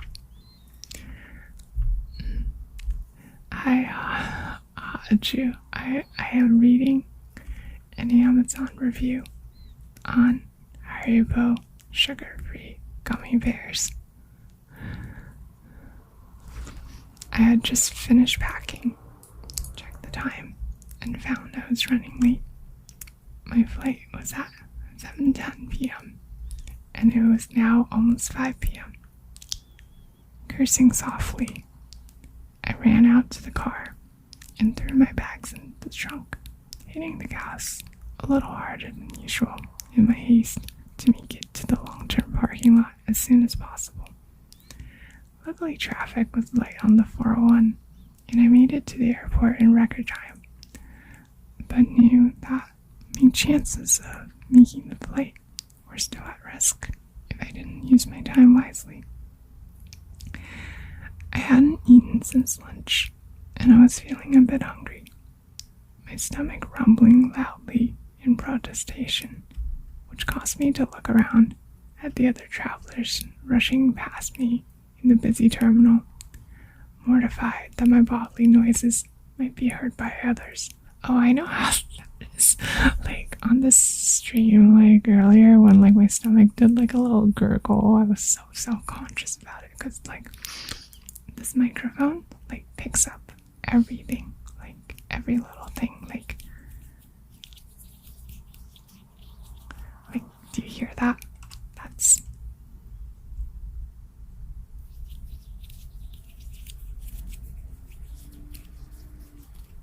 That's just the sound of me rubbing my fingers together. Okay. I briskly checked my watch and decided that I had enough time to grab a quick snack before going through the baggage check and security, and would get something more substantial once I was checked through security. I spotted a vending machine nestled in a relatively low-traffic corner of the terminal and rushed over, already pulling out my credit card and mentally assessing what I had a craving for, so as to save time interacting with the machine. My eyes scanned the colorful array of confection quickly, coming to rest on a tantalizing rainbow-colored bag of gummy bears with the simple white and red logo Haribo emblazoned across the bag, in what appeared to be a slightly tweaked Helvetica rounded font. Now, I'd pause here in the story for a moment to underscore the importance of making proper choices. I was hungry. When you're hungry, you should eat food. Food is defined as a nutritious substance that people consume to maintain life. That is what food is.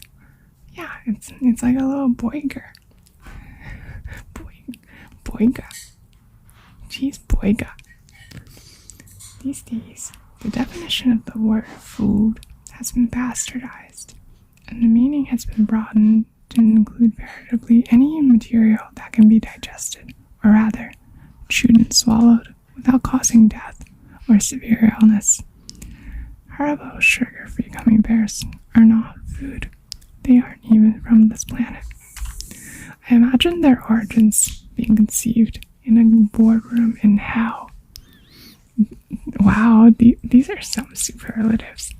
by a top team of creative pain administrators with senior level demons rubbing their hands together in ghoulish delight as Hell's chief chemist slowly lifts the veil on their new creation. The point here being, I made a very, very, very poor choice. Is this person okay? I mean, so far they are. I pushed the button and the vending machine ejected the brightly colored bag into my waiting hands. I had always liked gummy bears. They were bright, but rather innocuous. They weren't overtly sweet so as to become cloying, and, of course, each candy came in the visage of a happy, docile bear, reminiscent of the pictures one's mind eye holds of all anthropomorphic bears, from Yogi to Winnie. The way I figured it, I was taking a bit of a holiday from life, so I could relax my fastidiously regimented daily schedule to allow for some frivolity. After all, I was going to be in Amsterdam come morning with 16 hours to kill before I had to be training the Dutch employees. Maybe I would take a trip down to one of the coffee shops in the red light district and really let my hair down. Coffee shop in the red light district? I mean, I guess, like, those places must have coffee shops, right?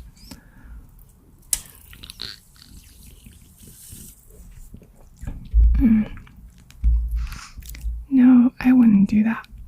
I would see that area of the city from the bus as I went to the hotel where I would eat at the hotel restaurant and drink sparkling water. Hey, like me. So I'd better enjoy the gummy bears, my one extravagance to commemorate my break from routine.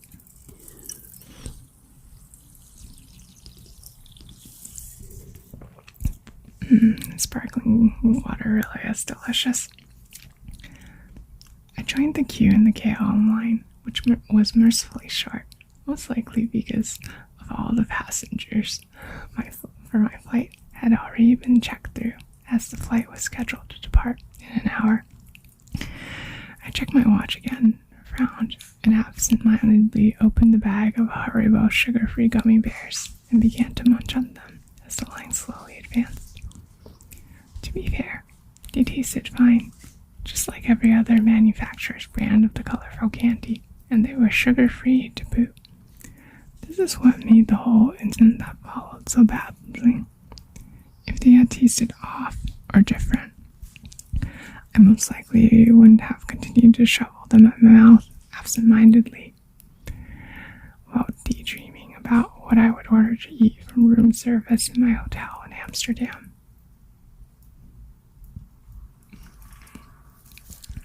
As I gave the attendant my e-ticket and she weighed my bags, the first of the pains began in my stomach. I thought nothing of it at first, chalking it up to the fact that I needed something more substantial than gummy worms to tackle my hunger. But over the course of the next 5 minutes, the shooting pain began to come in more rapid succession. At this point, I had my boarding pass printed, and rubbing my stomach a little, I proceeded to security. I briefly entertained the thought of trying to find a restroom before going through security, but at that point, my discomfort was manageable, and I didn't think it was going to get any worse, certainly not within the amount of time it would take to clear security. I joined the line and started fishing for my passport to present to the agent checking tickets. I felt a thin sheen of sweat break out on my forehead and underarms, and my features flushed for a moment as a wave of heat washed over me. I didn't pay much heed, as going through security always caused me great anxiety, and I chalked it up to pre-flight jitters. It was only as I stood face to face with the agent and handed her my passport and ticket that I had a glimpse of the agony that was about to begin. It felt like time rippled for a moment, as if my consciousness buckled. So intense was the pain that fired through my bowels. I grimaced spastically and emitted a low moan and felt myself peak an involuntary step sideways. Stars shot through my head briefly, and my vision blurred and then snapped back into focus. The agent was staring at me with slight consternation and asked me if I was alright. I pulled myself together, stood up straight, and declared that I was fine. Hi along, so mortified that I had a lapse of decorum, not only in public, but at the security clearance in an airport. As I fumbled off my belt to go through the metal detector, the pain in my stomach increased, and I practically had to sit on the floor to take my shoes off, terrified of what would happen if I bent at the middle to do it. No, it was becoming increasingly more evident to me that this wasn't just a stomachache. Do I know Terraria? I know of it. I haven't actually played it myself. Why, what's up? Yeah.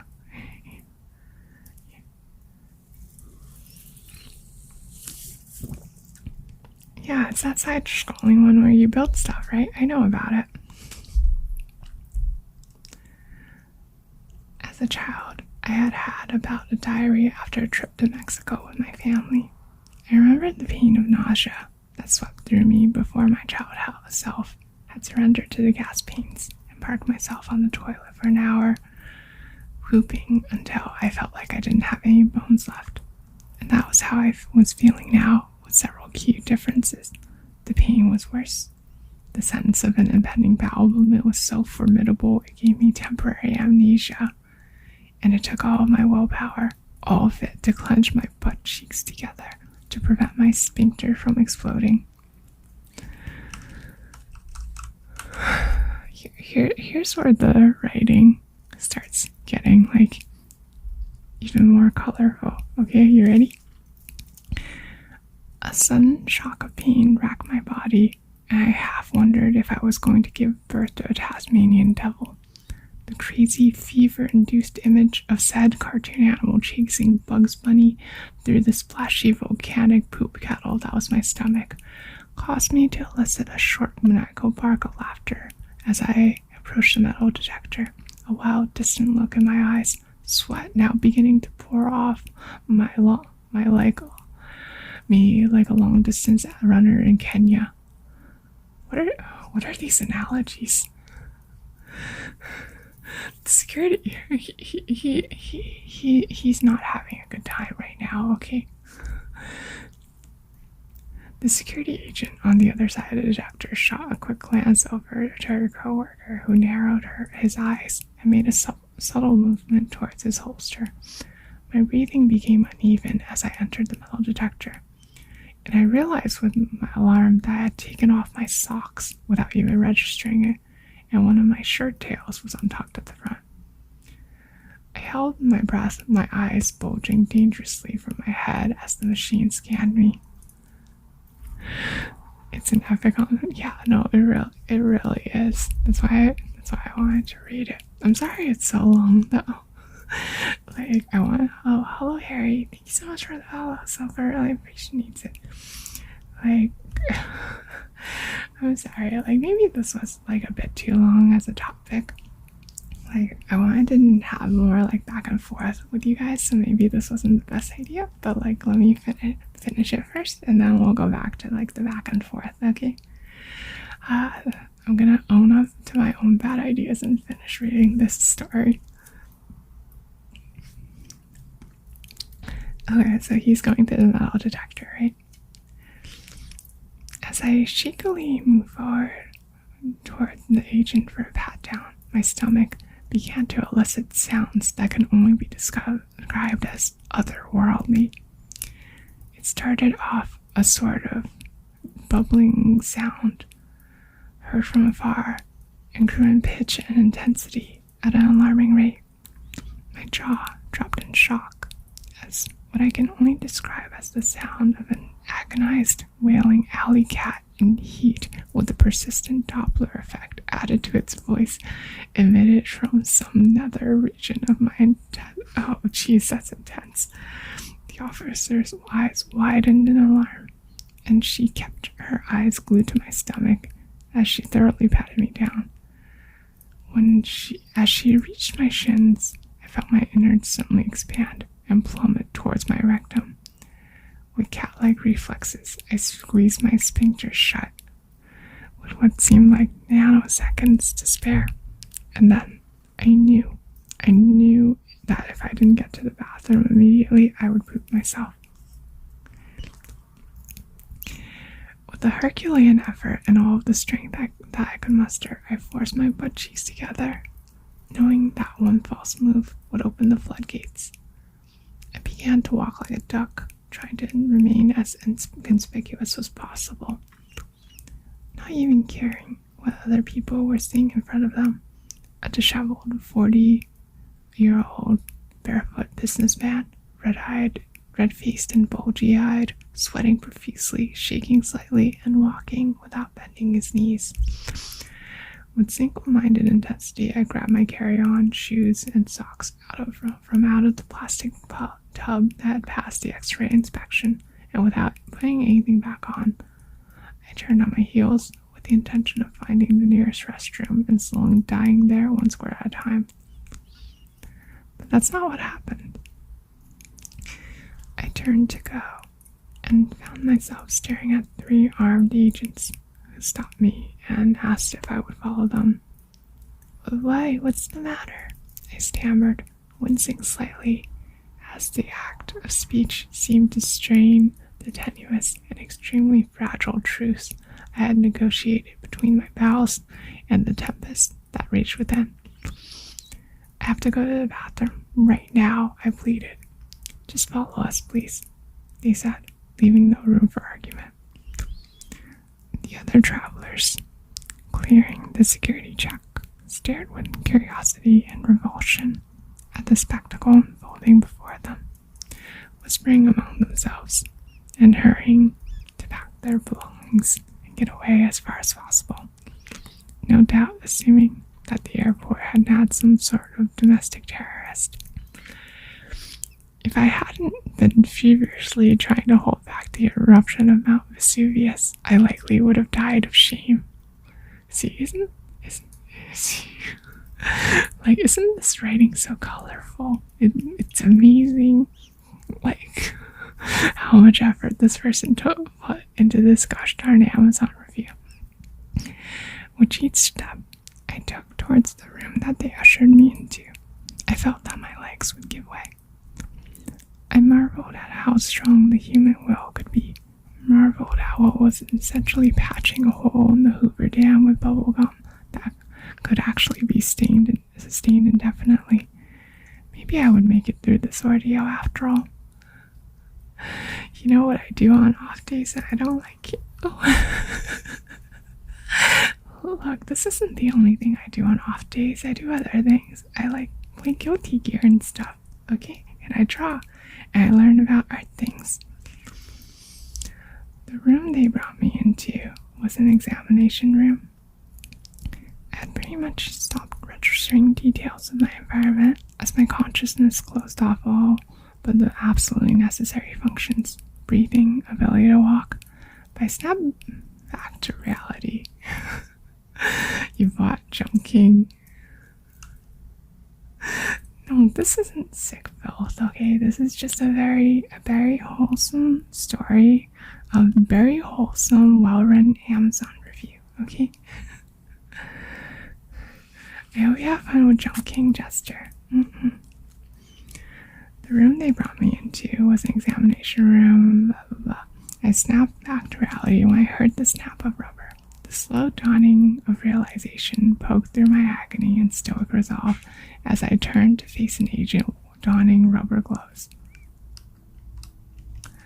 "You'll get all the beeps? I heard that there's a smoking hot babe at the top. Good luck, Jester." "Sir, we are going to perform a cavity search on you," a young, fresh-faced agent stated in a firm but emotionless voice. His short-cropped, blonde hair was immaculate. And for a crazy, I am neither smoking hot nor a babe, okay? So I'm not going to be at the top. And for a crazy moment, I wondered if he was an actor, this was all sort of elaborate practical joke done to amuse bored kids watching YouTube. He must have taken my tortured silence for resistance, because he looked at me sharply and said, "Lower your pants and underwear, please, and face the desk." Panic started to grip me in its icy grasp, and the sudden adrenaline threatened to destroy my sphincter's bulwarks and rend my anus in two. Raymond at the top? Oh, maybe. You should ask him. I think he would be a candidate for being at the top. I inhaled sharply, and with a pained gasp, I doubled up my efforts to clench my cheeks together. "Sir, please," I begged, deferring to this kid in an act of desperation. "I have to go to the bathroom. You can follow me into the stall if you need to, but I had some bad Haribo sugar-free gummy bears, and now I feel like..." They had stopped listening and smirked at each other. Two of the other agents, a tall, dark-haired female and a shorter, balding fat man, looked away from me. I could see them shaking a little as they stifled their laughs. "Sir," face the wall, "put your hands on the desk and spread your cheeks," the young agent stated, a lopsided grin on his face. But I began to protest, and then a fresh shock of pain forced me to stop and lean on the table for support as an ungodly howling rose from my stomach, something between the dying moans of a woolly mammoth and the sound of bubble wrap popping underwater. I exhaled shakily, and my focus began to narrow as I rallied for the final battle. Shaking uncontrollably and sweat literally raining down onto the tabletop in front of me, I turned to face the wall and heard a meek, childlike voice pleading from somewhere in the room. "Please," it said, and then again, "Please," from somewhere within me. My mind recognized that this sound had issued from me. Although my consciousness had now begun to separate from my body, and I held my breath and prayed to God for strength. "He probably has some heroin or something up there," that opened up, the female guard said, as a part of me that hadn't escaped into either yet acknowledged that she was behind me to my left. "Probably high as a kite. Look at him," she said. The shorter guard agreed with a snort, off to my right. "Spread your cheeks," the young agent said, his voice directly behind me and lower than the other two, and bend over. "Please God, please God, please God, please God, please God," I whispered in a desperate maniacal mantra, not even aware of my surroundings anymore. I felt like I was lost in an opium fog, with half-snatched images and sounds filtering through to create a nonsensical version of reality. Another volley of pain tore through me, and I involuntarily leaned forward over the desk, my focus completely narrowed now to a spot on the wall 2 feet in front of me, a curious imperfection in what seemed to be whitewashed stone wall. It was a dark blotch about 5 millimeters long and shaped like a smiling bear, a yellow dancing bear. No, a green bear. No, red.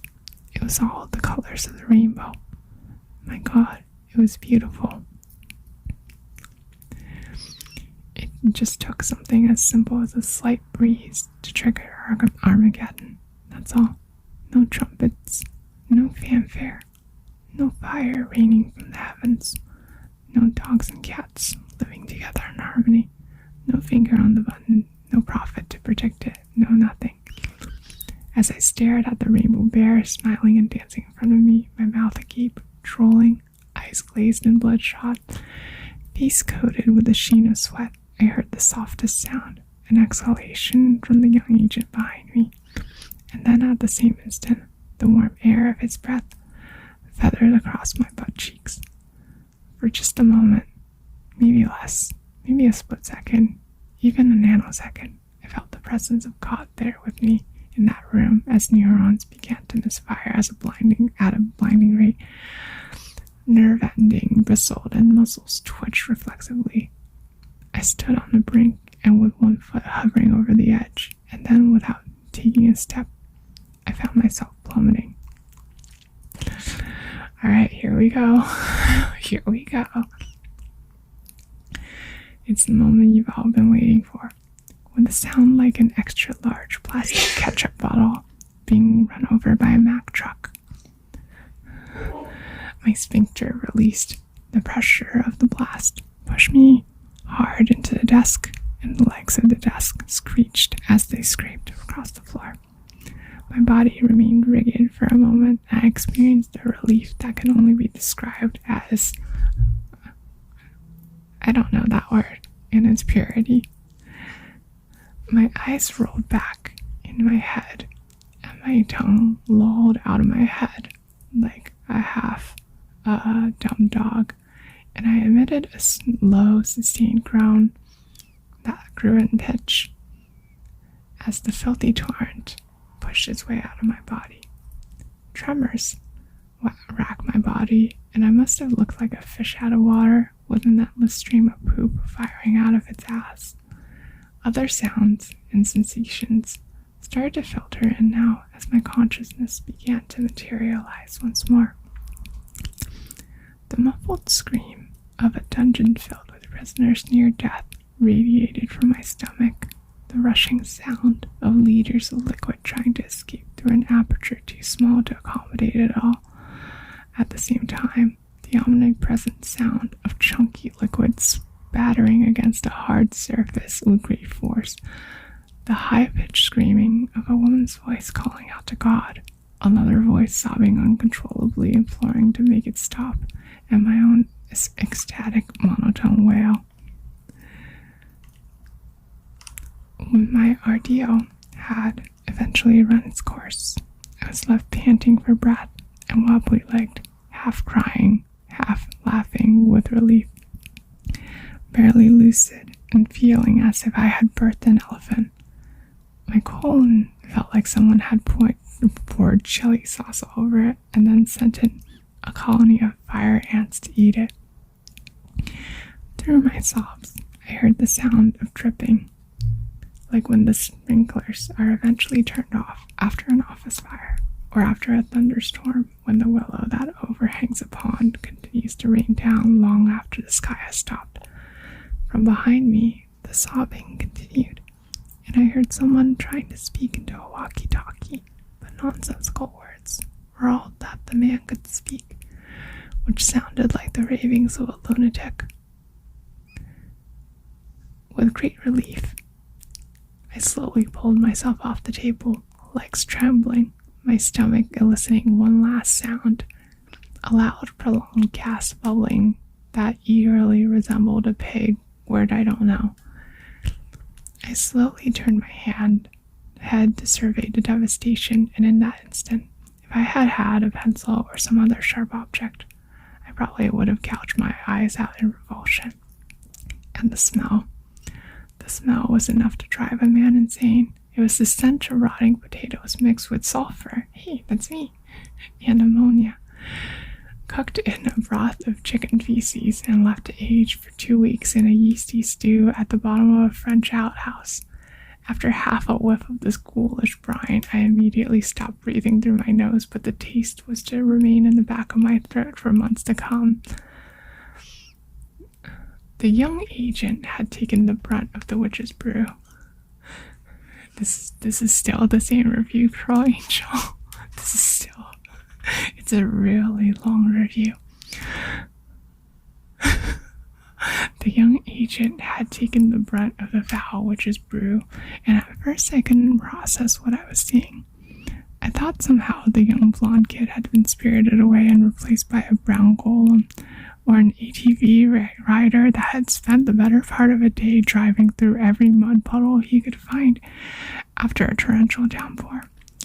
With some degree of compartmentalization, I came to understand that for some unfathomable reason, this kid hadn't moved, or hadn't been able to move through the entire fecal deluge.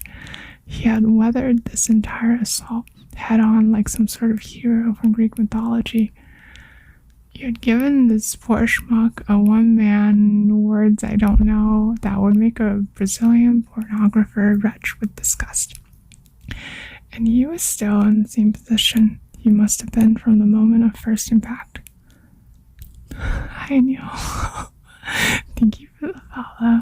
Software really appreciates it. I'm sorry that you're stepping in during a moment like this. I tried to comprehend how you must be feeling, what you might be going through psychologically, but it became evident very quickly that he had become very broken. No doubt forced so deeply within himself once the fire hose had been turned on, that there was little to no hope of him ever coming back from it, certainly not without extensive psychotherapy or lobotomy. I looked beyond his quivering catatonic crouched form to see a perfect outline of him, cut out on the white wall behind him, either side filled in with a dripping opaque layer of alternately pulpy and runny fecal stew. I noticed 2 quivering masses at either extremes of the room, and realized they were humanoid in form, although the caterwauling that was coming from these broken creatures was just blubbering gibberish, and this was the tableau that was burned into my mind's eye for eternity. Needless to say, I missed my flight, yuck. In fact, the next week is a blur. I have vague recollections of an army of hazmat-clad figures looming through the brown landscape of the soiled room, the slopping sounds of rubber boots squelching in puddles of fetid detritus, uncontrollable wailing and animal-like sounds issuing from the mouths of creatures that have been traumatized beyond their capacity for being put back together, the complete loss of sensation in my waist down as I was rolled through the room on a waterproof gurney, its wheels struggling to surf on top of the poop-soaked floor. I spent a week or so in the hospital enclosed in a well-ventilated sealed room, with suited doctors coming in on the hour to monitor my vital signs as they tried to rehydrate my body. I had apparently expelled every available drop of water from my body that was possible to sustain life without for a short period of time. All of my clothes were incinerated in the hospital's crematorium, and the soiled bag of Haribo sugar-free gummy bears was never recovered. This is my story. It is inconceivable to think that this kind of product can be sold legally and be misinterpreted as food. I was lucky. I survived. But as for the families of the survivors, and the survivors themselves, they will live forever with the trauma of the events that took place at Pearson International Airport on that snowy day in April 2013. Okay, there we go. That's the whole thing. That's the whole tale. If you buy them, don't eat them all at once. That's the key thing. Don't eat them all at once. You'll regret it.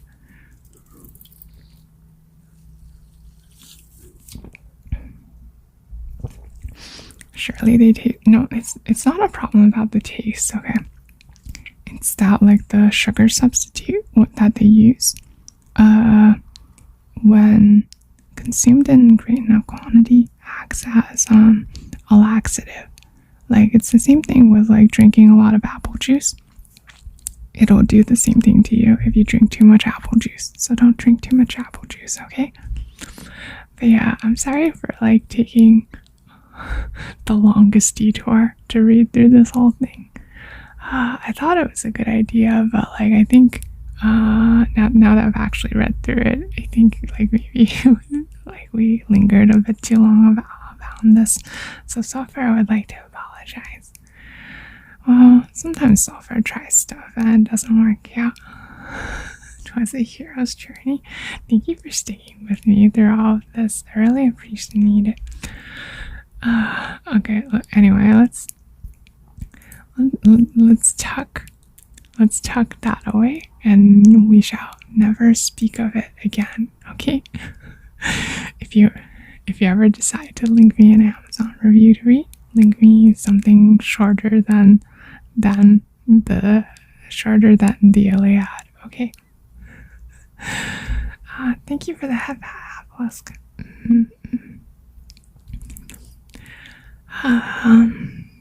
You're gonna speak of it in 37 days. Wait, why 37? Why 37? Why 37? That seems oddly specific.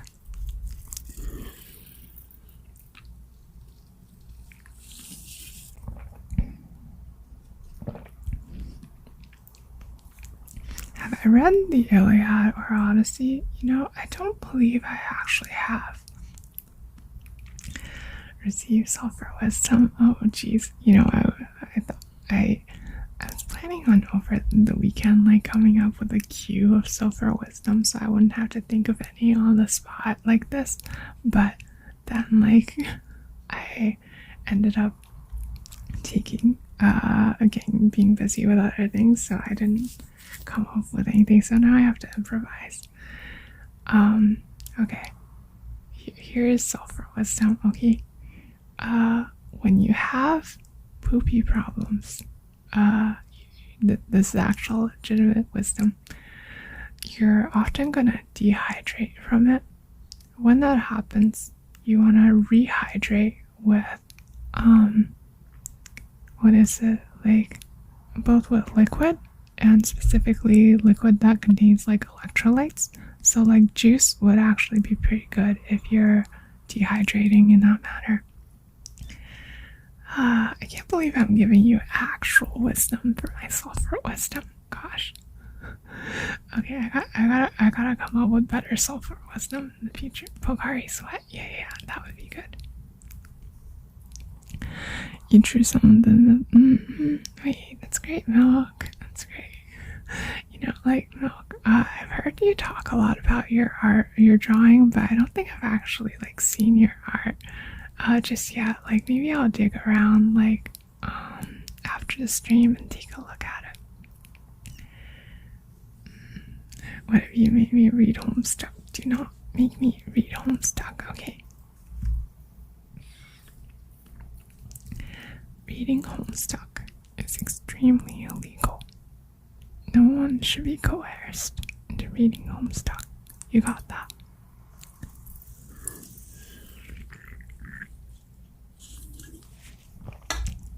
Mostly just doodles more than anything, but Milk.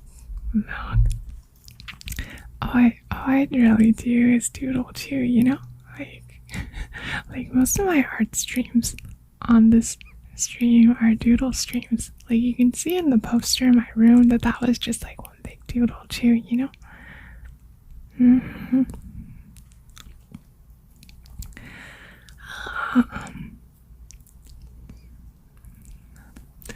I do actually have friends that started reading Homestuck after its completion. The poster is so good. Thank you. That was a really fun stream. Maybe we should do something like it again in the future, though I don't know exactly what format I'll take. But yeah, I've had some friends that started reading Homestuck after it completed. I've never read Homestuck, by the way. Next time it's reading all the FNAF lore. I don't want to read the FNAF lore, okay? I don't want to read the FNAF lore.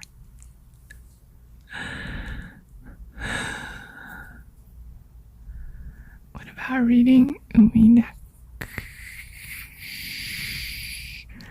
Okay, so here's the thing, is that Umineko is actually on my to play list, but I don't think I'm gonna stream it, because I don't it would just literally be me reading, and I realized the hypocrisy because I was just literally reading just now, but I don't know that it would actually make a good stream, so I don't want to do it. In retrospect, maybe that should have told me something about the idea of reading Amazon reviews. Oh well. Read FNAF lore, but I don't even like FNAF. I haven't even played a FNAF ever. I have never played a Five Nights at Freddy's. I have never played Four Nights at Freddy's. I've never played a Three Nights at Freddy's. Nor weren't you no one nor a partridge in a pear tree.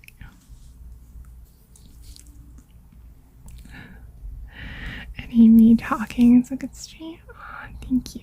I appreciate that.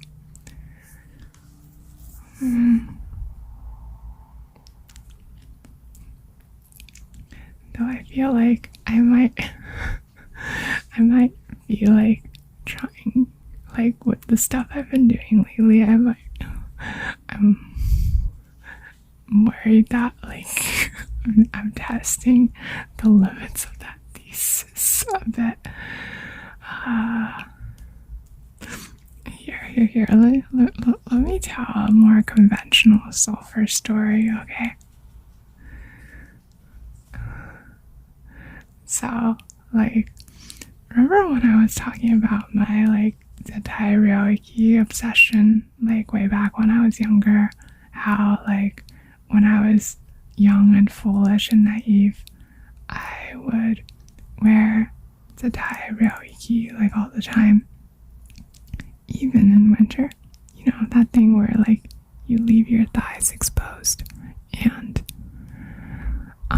you wear like long socks and either a short skirt or short shorts, right? But like the point is that there's a gap where between the sock and the skirt where your thighs are showing, right? And at the time I was pretty good at like withstanding the cold. Not perfect at it. Like there were days when it was below freezing and stuff like that, where it was just too cold even for me. And I was really sad at the time because I really wanted to wear my Zettai Ryoiki, okay? But then I had a genius idea, okay?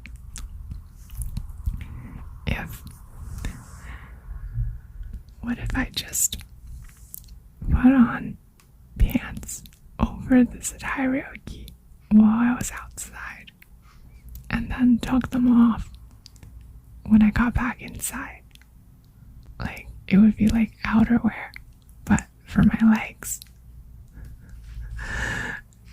And that was my brilliant idea, right?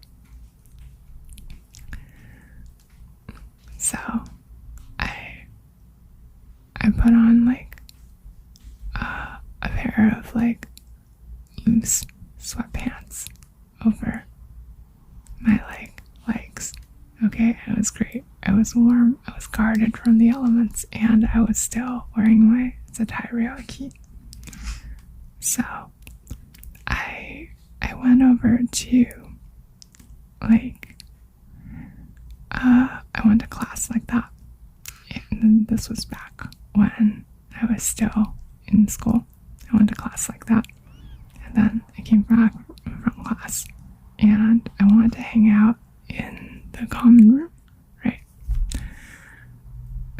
So I come in the common room, I say hi to everybody. And I take off my coat, and then I'm like, oh, I should take off my pants too, because it's outerwear, right?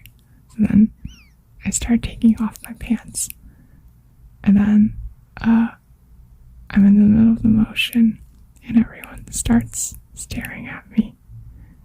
And then I realized that, like, you know, I was wearing shorts underneath, but from where other people are, it just looks like they can't see my shorts. So it just looks like I'm taking off my pants in the middle of the common room. And then that was when I realized that my genius idea was not so genius after all. That's my sulfur story. What am I doing? What do you mean? What is this kid doing? I'm telling a story from like when I was younger.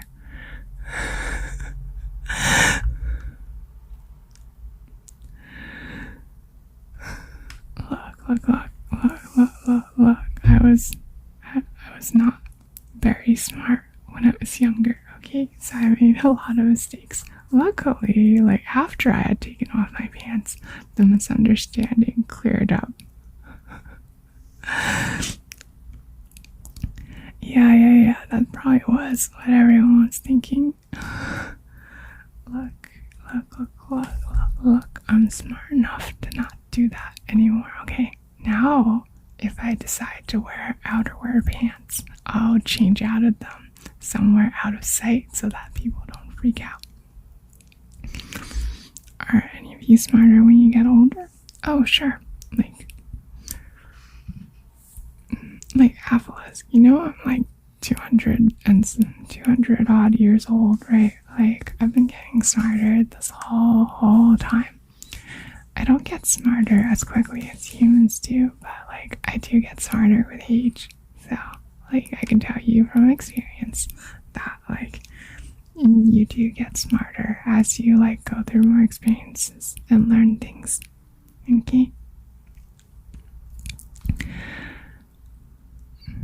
The experience of foolish, embarrassing mess-ups will teach you how to properly live your life instead of accidentally embarrassing yourself in front of other people. See, now instead of accidentally embarrassing myself in front of other people, I'm just intentionally embarrassing myself in front of other people. Ooh.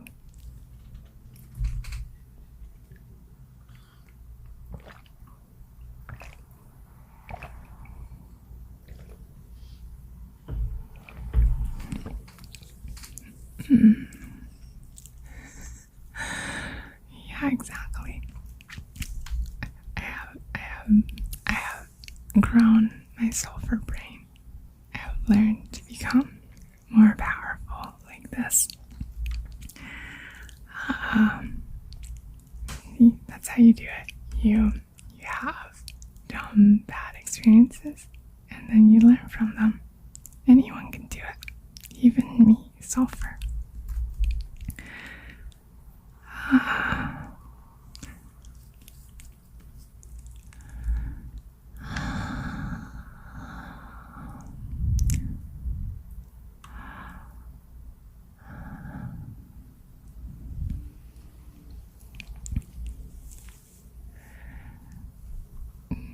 That being said, I do wish I had a few better tricks with my voice to show y'all.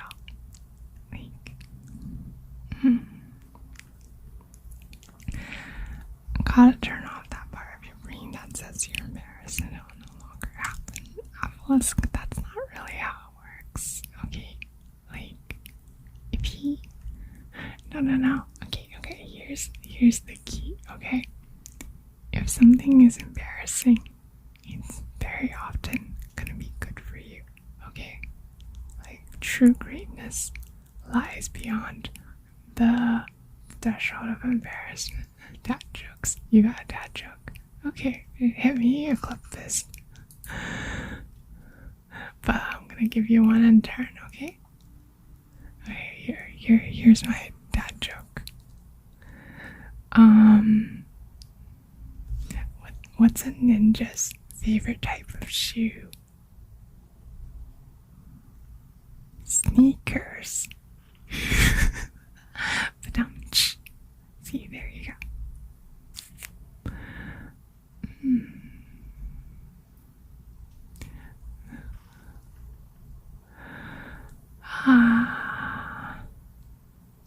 Why was the coach yelling at a vending machine? Yeah, go ahead. Hit me. What was the coach yelling at a vending machine? Why are elevator jokes so classic and good?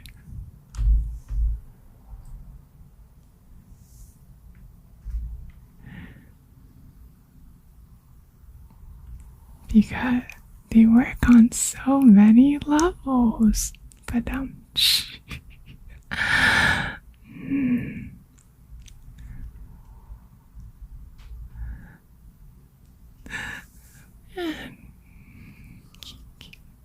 decent, I think, as far as dad jokes go.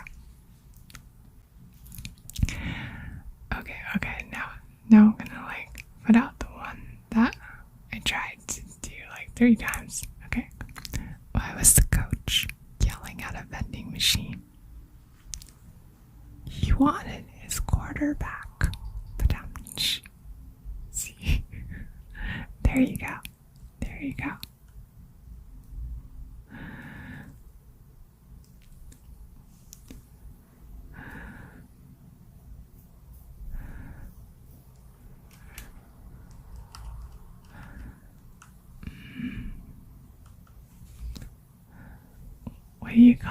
What do you call a sad cup of coffee? Depresso. This just thank you, clip. I'm glad that my dumb last minute stream idea appealed to you. I was legitimately like thinking of what I had enough energy to actually do today, because I wanted to stream, but like I was really tired from a lot of things that I was doing this weekend. And then for some reason this idea came to me this idea ended up coming to me along with that engine revving outside. I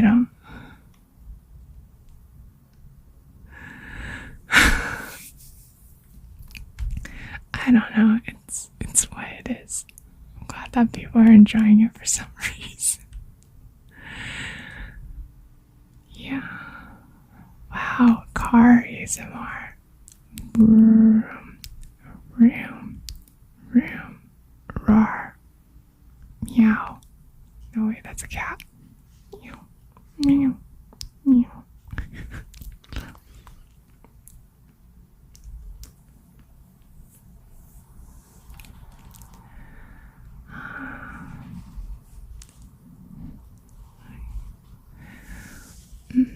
Meow, meow, meow, meow, meow.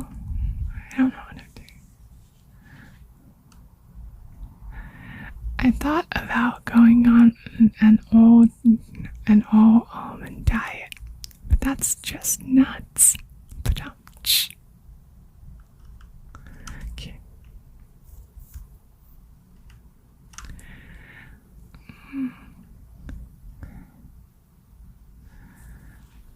I would avoid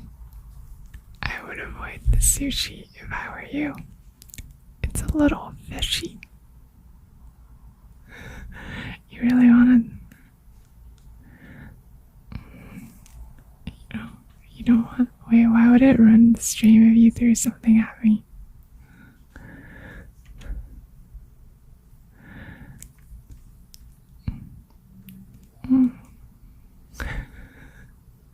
You got in a free sulfur, say something? I guess you took... owie. Oh, jeez. Hold on, let me read a Clip's joke first. My wife asked me to get 6 cans of Sprite from the grocery store. I realized when I got home that I had picked 7 up. Oh no. Oh, the thud noise is there actually. It's just like I made it quieter than usual, that's all. Okay, kissy, go.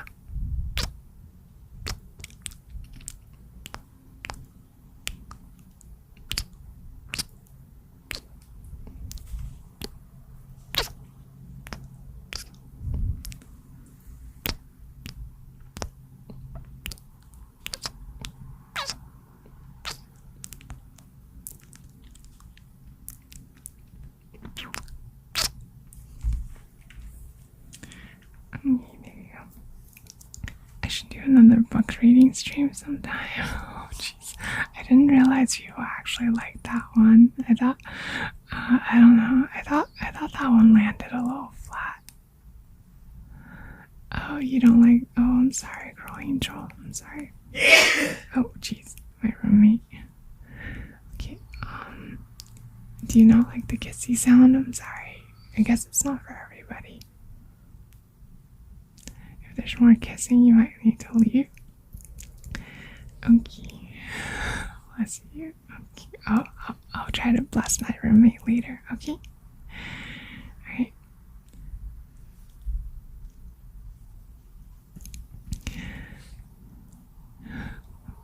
It wasn't me sneezing, it was my roommate. Okay, I don't sneeze like that. Okay, here. Okay, here, I'm gonna do another dad joke. Oh, this one's a classic dad joke, okay? I'll call you later. Don't call me later. Call me dad. But there you go. There you go.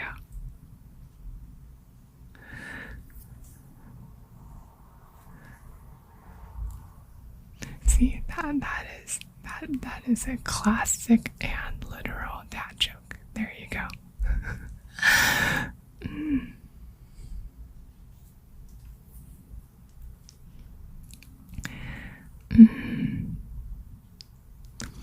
Yeah, the thing I'm realizing is that I was gonna tell a time traveling joke, but you guys didn't like it.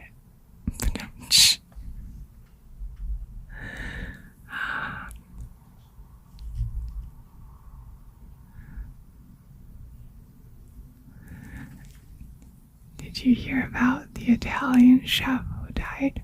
He passed away. Okay.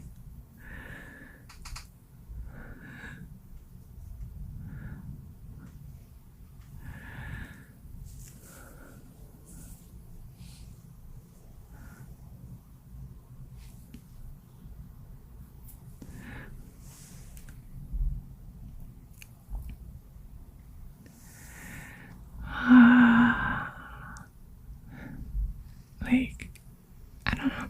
There's something to appreciate about dad jokes, I think. Like, they always have to make sense on some level. Like, they have to have that logical connection that ties it back. And even when that logical connection is grown worthy, it's still like you have to applaud them for having made it. I think that's what makes them really enjoyable.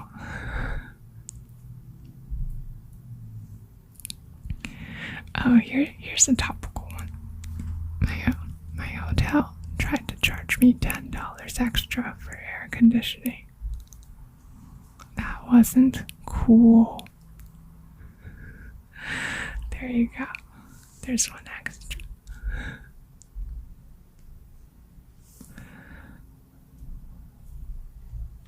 Yeah, it is topical.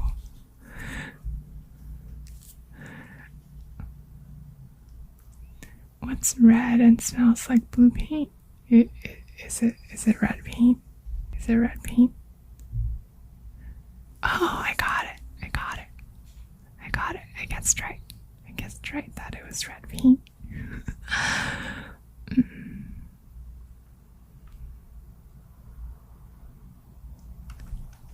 Hey, see, that logic is exactly why. It's exactly why it's fun to have dad jokes.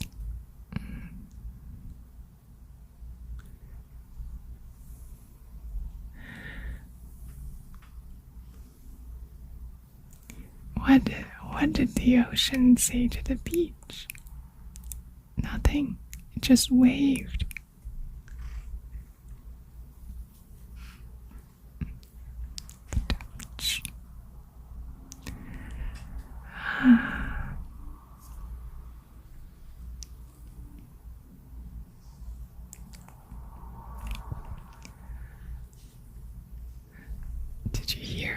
Did you hear about the ATM that got addicted to money? It suffered from withdrawals.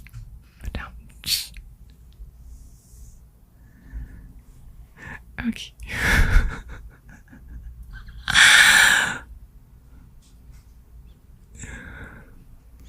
I wonder wonder what exactly doing a stream like this is gonna do to my reputation. Oh, Minecraft Sam, thank you so much for the follow. I really appreciate it. Thank you, thank you.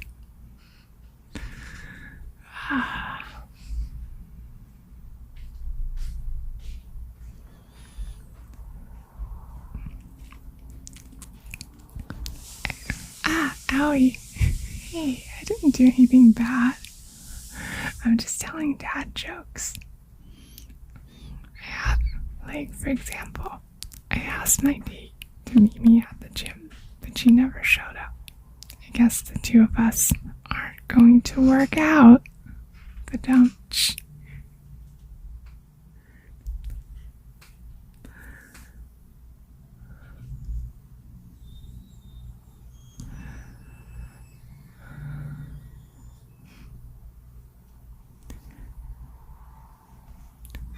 Which days are strongest? Saturday and Sunday. The rest are weekdays.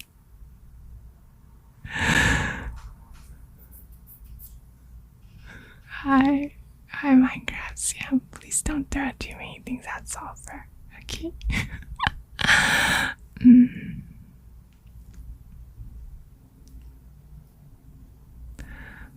That one you're stealing. Which US state is known for its especially small soft drinks? Minnesota. I got it. It's Minnesota.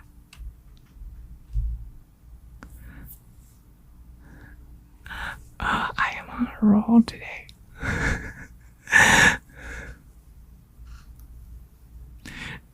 Maybe that should be a game. See if I can guess the dad joke punchline. Well, like you just have to think of the name of US states that end with like soda, and then it's like, oh, like it's the first one that comes to mind. It might even be the only one. You're more of a riddle person? I see. Oh, that could be fun to do on stream too, now that I think about it. That being said though, I'm at my usual stopping time, and also the lack of AC is finally like starting to like get to me. So I think I'm gonna like end about here, and let's find someone to read. Okay. What has one head? Oh, Brad, thank you so much for the follow. Sulfur really appreciates it. No AC? No, I have, thank you for that. I have AC available, but I have it turned off because it's like a home, Howie. It's like, it's a home AC unit, so it makes a lot of noise, and so I have it turned off for the stream, because it would ruin the ASMR if there were, well, I mean, like, there's still a lot of background noise, unfortunately, but, like, trust me, the AC is really, really loud. So, yeah. It's not even it's fine. It's fine, Sam. Feel free to tell it to me. Like, I want to hear it. What do you get when you cross Trump and a skeleton? I don't know if I like where this is going, but okay.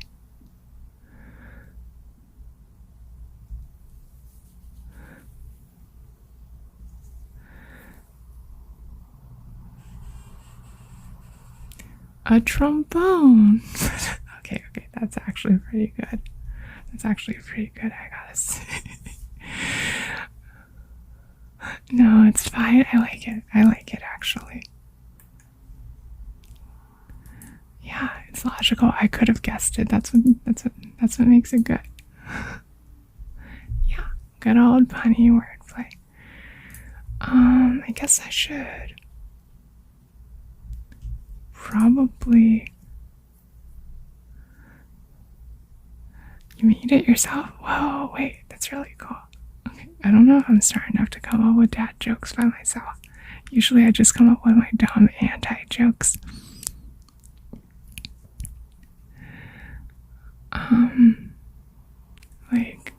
Like what's my Wait, what was that other? Like, what was that stupid joke I had?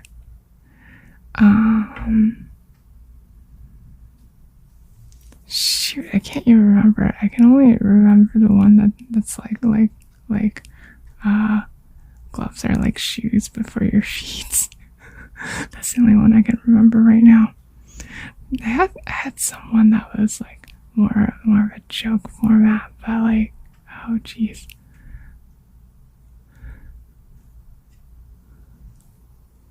Why was 6 afraid of 7?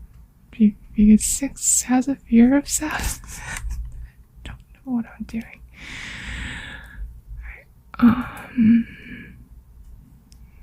Okay, let's find maybe somebody to read to end stream with. Very avant-garde. Thank you. I tried. Like, I tried to come up with kind of weird non-jokes. It seems to be my specialty.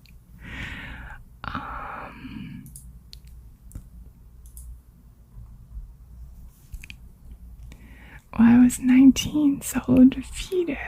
I don't know why. 19 fought. Oh, that's really good. 19 fought 20, but 21.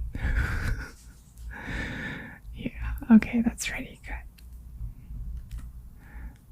I should probably raid another ASMR tuber.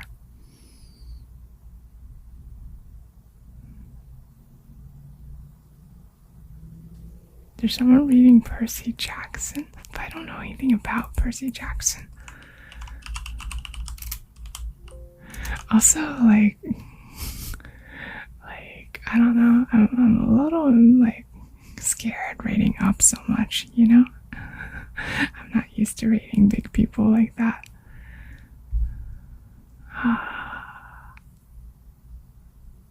Like, it's a little scary, you know? Should I do it anyway?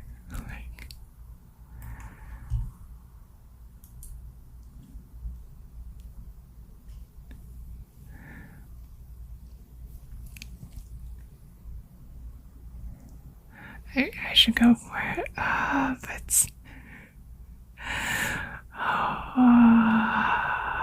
I don't know. It's like kind of scary, you know. It's hard for you too.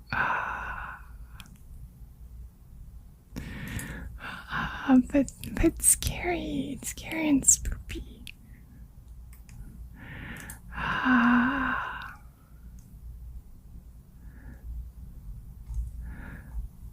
Hold on. Let's take a look at our stream real quick.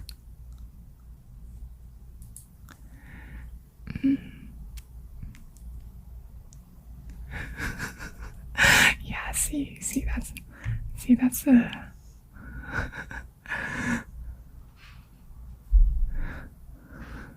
that's the sort of anti-joke. I mean, oh wait, I remembered what my bad joke was now. Okay, you know what they say about people with bad beans? They have bad beans. That's the joke. That's the lack of joke.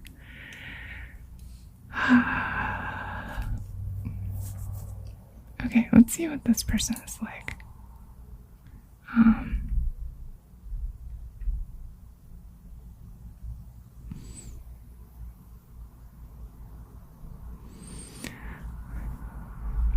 I don't know if I can do it. She seems too cool for me. I'm too embarrassed. What do I do?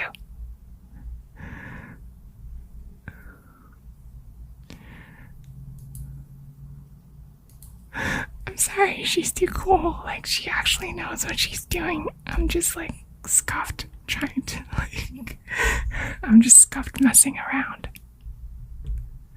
Gotta take a breath and try. I don't wanna. I'm scared. I'm scared of Rooney. It's too spoopy.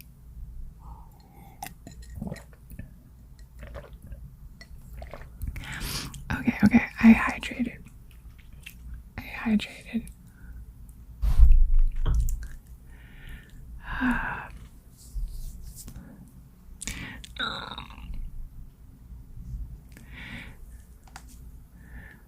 Yeah, Scareroony. Okay, I believe the term originated with Scooby-Doo. You know, Scareroony. Like, Raggy, I'm scared of Rooney. I don't think Scooby ever actually said that, but pretend that he did.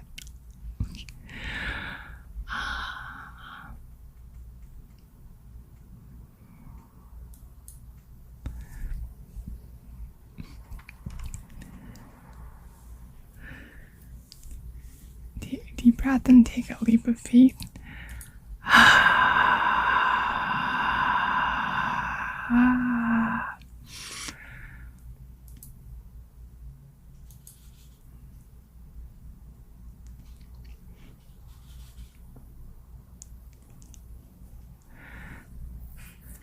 A dyslexic man walks into a bra. What's a bra?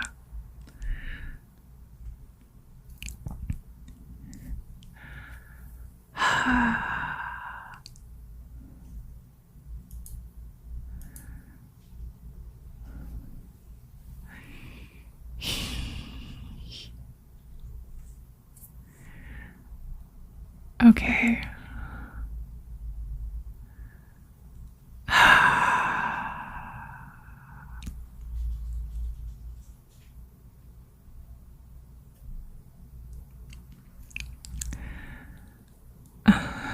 Okay, what I'm gonna do is the other, potentially even scarier thing, okay?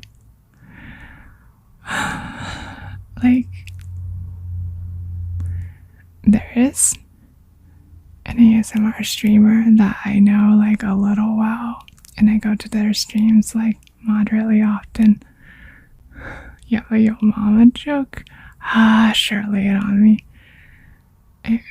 But yeah, like I have this ASMR streamer that like I stop by quite a bit. I know them like a bit better, so they're not a complete stranger. But the problem is that they're like even bigger, like they're like ridiculously big. So it's like scary in like a completely different way.